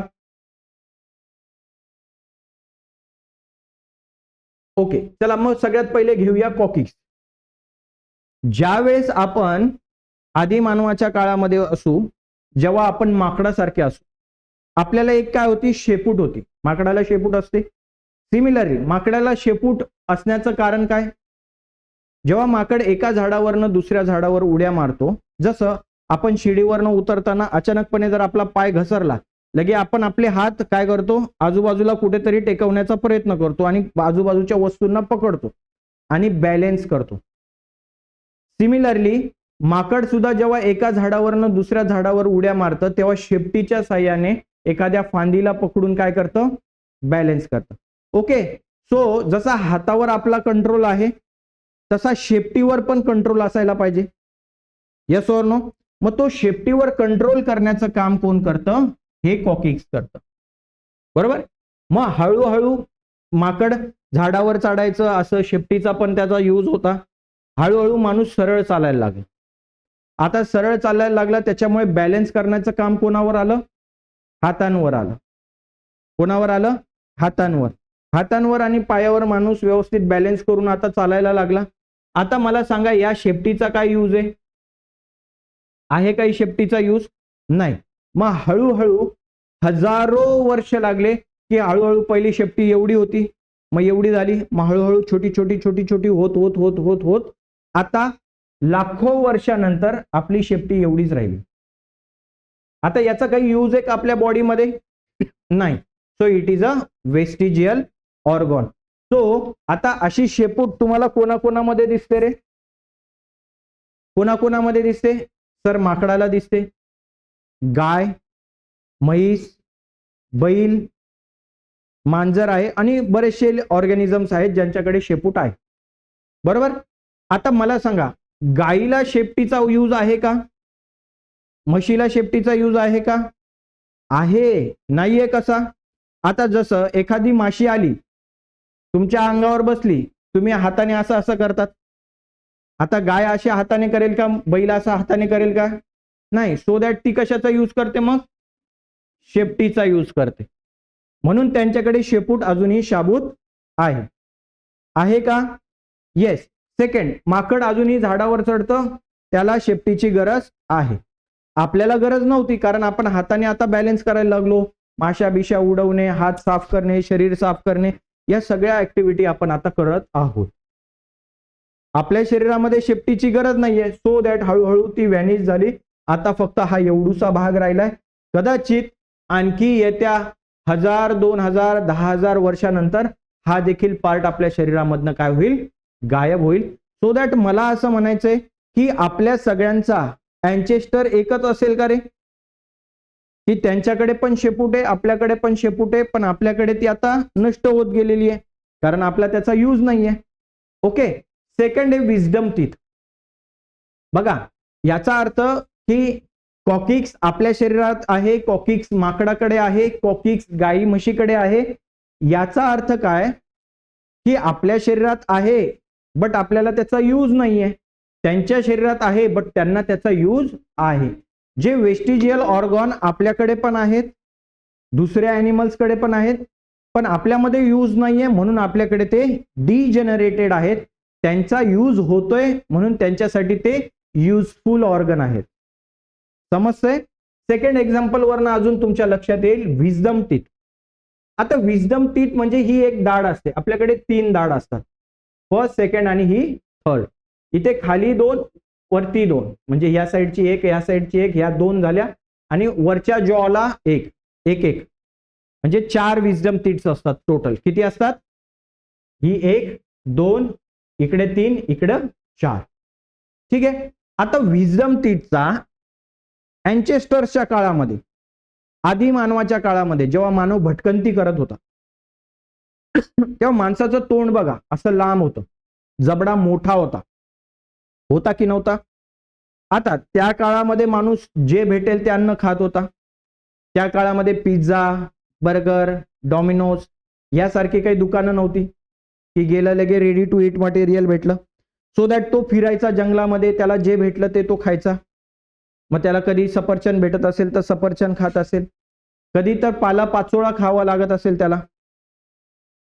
Yes or no?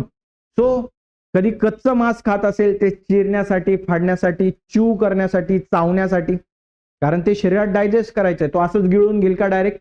नाही. तर ते चावण्यासाठी त्याला कशाची आवश्यकता होती? ह्या विजडम टीथची आवश्यकता होती. आणि त्याचा वापर तो योग्य पद्धतीने करत होता. बट आता काय झालंय की आता आपण कच्चं अन्न काही खातच नाही. गहू, ज्वारी, बाजरी यांच्या चपात्या, पोळ्या, भाकरी बनवून खातो आपण. तांदूळ शिजवून खातो, चिकन मटन सुद्धा शिजवून खातो, इतर सगळे भाजीपाला सुद्धा आपण शिजवून खातो. सो दॅट आता ते डायजेस्ट करणं इझी झालंय. शिजवल्यामुळे ते अन्न नरम होतं, ते चावणं सुद्धा काय झालंय? इझी झालंय. Yes or no? कच्चं अन्न म्हटलं तर आपण फक्त फ्रुट्स खातो, फ्रूटच्या व्यतिरिक्त आपण कच्चं काहीही खात नाही. ओके. सो दॅट आता या विजडम टीथचा आपल्या शरीरामध्ये काही यूज आहे का? नाही. मग एक प्रश्न पडला, सर मग हे विजडम टीथ का दुखतात? अक्कलदाढ जेव्हा येते तेव्हा पेन का होतं? तर पेन याच्यासाठी होतं की जेव्हा अँचेस्टरच्या काळामध्ये, आदिमानवाच्या काळामध्ये माणसाचा जबडा मोठा होता. बघितलंय तुम्ही? आताच्या तोंडापेक्षा जॉ, आताचा जो जॉ आहे त्या जॉ पेक्षा आपला जो आदिमानव होता ह्याचा जॉ मोठा होता, बरोबर? आणि सो दॅट हा दात इझिली वर येत होता. आता काय झालं की आपण कच्चं अन्न खात नाही, त्याच्यामुळे आपलं तोंड छोटस झालंय. Yes or no? जॉ छोटा झाल्यामुळे या दातला बाहेर येण्यासाठी जागा उरत नाही. उरते का जागा? नाही. मग तो काय करतो? त्याला तर बाहेर यायचंय, मग तो त्याच्या बाजूच्या दाढेवर काय करतो? प्रेशर अप्लाय करतो. आणि सो दॅट मग ती पेन आपल्याला फील होते. समजलं? म्हणजे बघा, आता तुम्ही एक गोष्ट लक्षात ठेवा, आदी मानवाच्या काळामध्ये विजडम टीथचा यूज होता. आदी मानवाचा काळ आणि आपला काळ याच्यामध्ये जवळजवळ आता 50-60 हजार वर्षाचा काळखंड गेला असेल किंवा 2-4 लाख वर्षाचा काळखंड गेला असेल, तरी सुद्धा हा विजडम टीथ आपल्या शरीरामधनं गायब झालेला नाही. ओके. आपली जी कॉकिक्स आहे ती कॉकिक्स सुद्धा अजून आपल्या शरीरामधनं गायब झालेली नाही. याचा अर्थ की एखादं ऑर्गन डिजनरेट व्हायला किती वर्ष लागतात समजलं का तुम्हाला? ओके. 10-12 लाख वर्ष सुद्धा लागू शकतात. ठीक आहे. पुढचं आहे अपेंडिक्स. बघा, अपेंडिक्स जे कोणत्या इंटेस्टाईन मध्ये असतं? लार्ज इंटेस्टाईनच्या जवळ असतं. आता अपेंडिक्स शरीरात असण्याचं कारण काय? आपल्या शरीरात अपेंडिक्स का आहे? परत त्याच आदिमानवाकडे जाऊ. आदिमानव काय खात होता? कच्चं अन्न खात होता. गरज पडली तर तो गवत पण खात होता. कधी कधी त्याला अन्नच भेटत नसेल खायला, मग तो गवत खात होता, पाला, झाडाचा पालापाचोळा खात होता, कच्चं अन्न खात होता. रताळे असतील, कंदमुळं असतील, रूट्स हे काढून तो खात होता. आता जनरली गवत, पालापाचोळा याच्यामध्ये काय असतं रे? सेल्युलोज असतं. काय असतं? आणि आपलं शरीर सेल्युलोज पचवू शकत नाही. आपलं शरीर पचवू शकत नाही. ओके. सो हे सेल्युलोज कोण पचवतं? तर ह्या अपेंडिक्स मध्ये बॅक्टेरियाज असतात. अपेंडिक्स मध्ये काय असतात? बॅक्टेरियाज असतात. ते गुड बॅक्टेरियाज असतात आणि हे गुड बॅक्टेरिया हे सेल्युलोज पचवण्याचं काम करायचे. ठीक आहे, समजतंय? जेव्हा बॉडीमध्ये एक्स्ट्रीम सिच्युएशन येते, म्हणजे उदाहरणार्थ जेव्हा आपल्याला संडास वगैरे लागतात, तेव्हा हे गुड बॅक्टेरिया कुठे जाऊन लपतात रे? या अपेंडिक्स मध्ये जाऊन लपतात. कुठे जाऊन लपतात? अपेंडिक्स मध्ये. सो हे अपेंडिक्स त्यांच्यासाठी एक सेफ हाऊस म्हणून काम करतं. आणि जेव्हा आपल्या शरीरामध्ये सेल्युलोज येतं तेव्हा ते सेल्युलोज पचवण्याचं काम करतं. आता तुम्ही मला सांगा, कोण झाडावरचा पालापाचोळा खातं? गवत किती जण खातात? कंदमुळं कोण खातं कच्चं? कोणीच खात नाही. सो आता मला सांगा या अपेंडिक्सचं आपल्या शरीरामध्ये काही काम आहे का? नाही. So it is a vestigial organ in our body. कधी कधी या अपेंडिक्सला सूज येते, इन्फेक्शन होतं. सो हे अपेंडिक्स कापून ऑपरेशन करून आपण फेकून देतो. मग आपण मरून जातो का अपेंडिक्स काढल्यामुळे? नाही. बट हेच अपेंडिक्स जे रुमिनंट आहेत, रुमिनंट म्हणजे काय? रवंत करणारे, म्याव म्याव म्याव असं खात बसणारे. गाई म्हशी खातात, पटापट खातात, नंतर एक गोळा बाहेर काढतात आणि मग ते चावत बसतात बराच वेळ. त्यांना रुमिनंट ॲनिमल्स म्हणतात, रवंथ करणारे म्हणजे खात बसणारे असं. सो हे काय खातात? गाई म्हशी बैल हे काय खातात रे? चारा, ग्रास, गवत हेच खातात, बरोबर. मग आता ह्याच्यामध्ये काय असतं? सेल्युलोज. मग हे पचवण्याचं काम कोण करतं? अपेंडिक्स मधले बॅक्टेरिया हे सेल्युलोज पचवण्याचं काम करतात. सो दॅट जे ऑर्गन आपल्या शरीरामध्ये युजफुल नाहीत ते दुसऱ्यांच्या शरीरामध्ये युजफुल असू शकतात. परत एकदा मी तेच सांगतो की ज्याचा जसा यूज तसे ते ऑर्गन त्याच्या शरीरामध्ये डेव्हलप होत जातात. मग हे ग्रेटली डेव्हलप कोणामध्ये? अपेंडिक्स कोणामध्ये जास्त डेव्हलप झालेले? रुमिनंट्स मध्ये. आपल्या बॉडीमध्ये ते डिजनरेट व्हायला लागले, नष्ट व्हायला लागले. हळूहळू याची साईज छोटी छोटी होईल आणि एक वर्ष असं येईल, अशी एक जनरेशन येईल की ज्यांच्या शरीरामध्ये अपेंडिक्स कम्प्लिटली गायब असेल. पण again it will take lots of time. Lakh वर्ष लागू शकतात, 10 लाख वर्ष लागू शकतात ते डिजनरेट व्हायला. ओके. अगेन इयर पिनाचा यूज काय होता? तेच जर तोंडावर माशा विषा बसल्या तर ते उडवण्यासाठी. बघा ना, गाई म्हशी असं असं करतात. जर इथे माशा बसल्या तर फ्लाईज बघितलंय का कधी? हा, असं जर तोंडावर त्यांच्या माशा बसल्या की ते असं कान हलवतात, तो ते इयर पिना आदळले जातात. ओके. किंवा खाजवण्यासाठी म्हणून एक ऍज अ यूज म्हणून आहे. ओके. बघा, जसं एखादा मच्छर आहे, तो बसतो इथे चावला, इथे चावला तर आपल्याला जळजळ होते. मग ती जळजळ आपण कशी नष्ट करतो? थोडंसं खाजून आपण ते करतो. आता मला सांगा, जर एखादा मच्छर इथे बसला तर आपण असं मारू शकतो किंवा आपण जोरात मारतो. जोरात मारल्यामुळे पण ती खाज निघून जाते. आता ऍनिमल्स कडे कुठं नख आहेत ते खाजायला? आहे का गाई म्हशी बैलाकडे? नाही. सो दॅट त्या इयर पिनाचा यूज त्यांच्याकडे आहे, बट आपल्या शरीरामध्ये नाहीये. So again it is a vestigial organ. Hairs on body. आपल्या शरीरावर अगोदर केस का होते? एवढ्या खूप ग्रेटली प्रमाणामध्ये, जास्त प्रमाणामध्ये हेअर्स का होते? कारण की पहिले आपण कपडे घालत नव्हतो. पूर्वीच्या काळामध्ये कपडे ही कन्सेप्ट होती का त्यावेळेस? नाही. सो दॅट त्यावेळेस आपल्या शरीरावर प्रोटेक्शन म्हणून, ऍज अ प्रोटेक्शन म्हणून कशाचा यूज होता? हेअर्सचा यूज होता. आता तो यूज हळूहळू हळूहळू कमी कमी होत जातोय. बट एक वेळ अशी येईल, अशी एक जनरेशन येईल की त्यांच्या शरीरावर कम्प्लिटली हेअर्स नसतील. ओके. समजतंय तुम्हाला? ओके.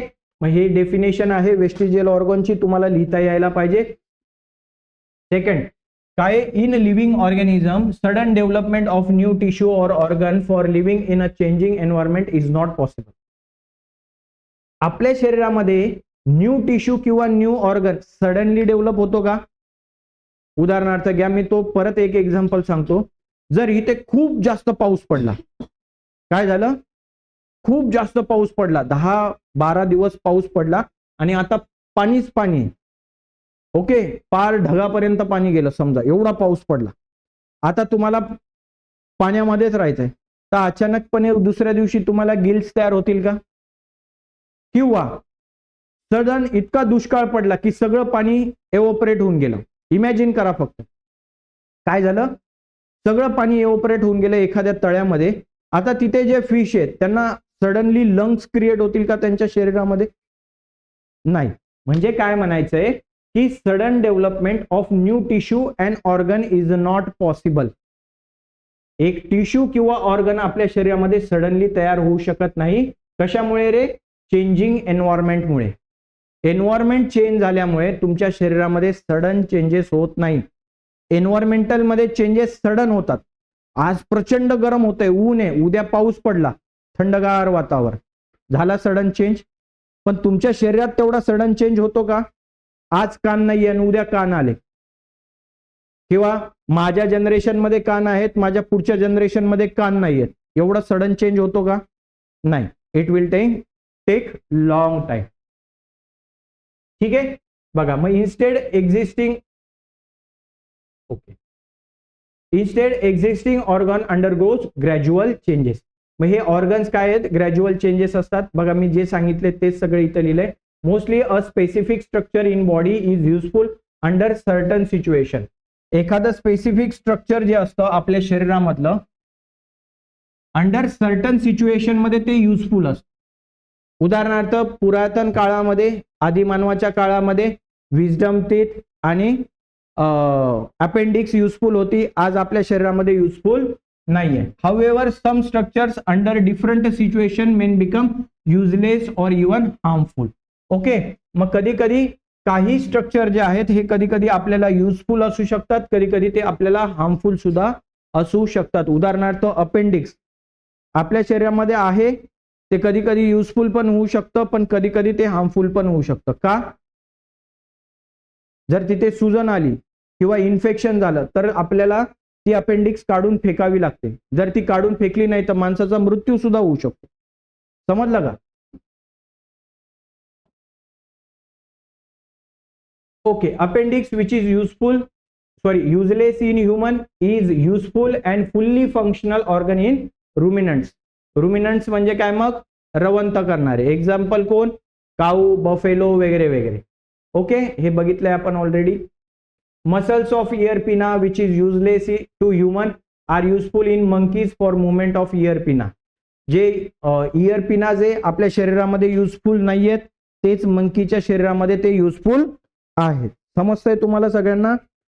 ओके. सो हे कशाबद्दल होतं सगळं? All about the vestigial organs. आणखी कोणकोणते ऑर्गन आहेत? टेलबोन आहे, विजडम टीथ आहे, बॉडी एअर्स आहे. हे सगळे काय आहेत? आपल्या बॉडीमध्ये असणारे वेस्टिजियल ऑर्गन्स आहेत. ओके. समजलं? सो इथे हा तुमचा कितवा पार्ट? थर्ड पार्ट झाला तुमचा एव्हिडन्सेस.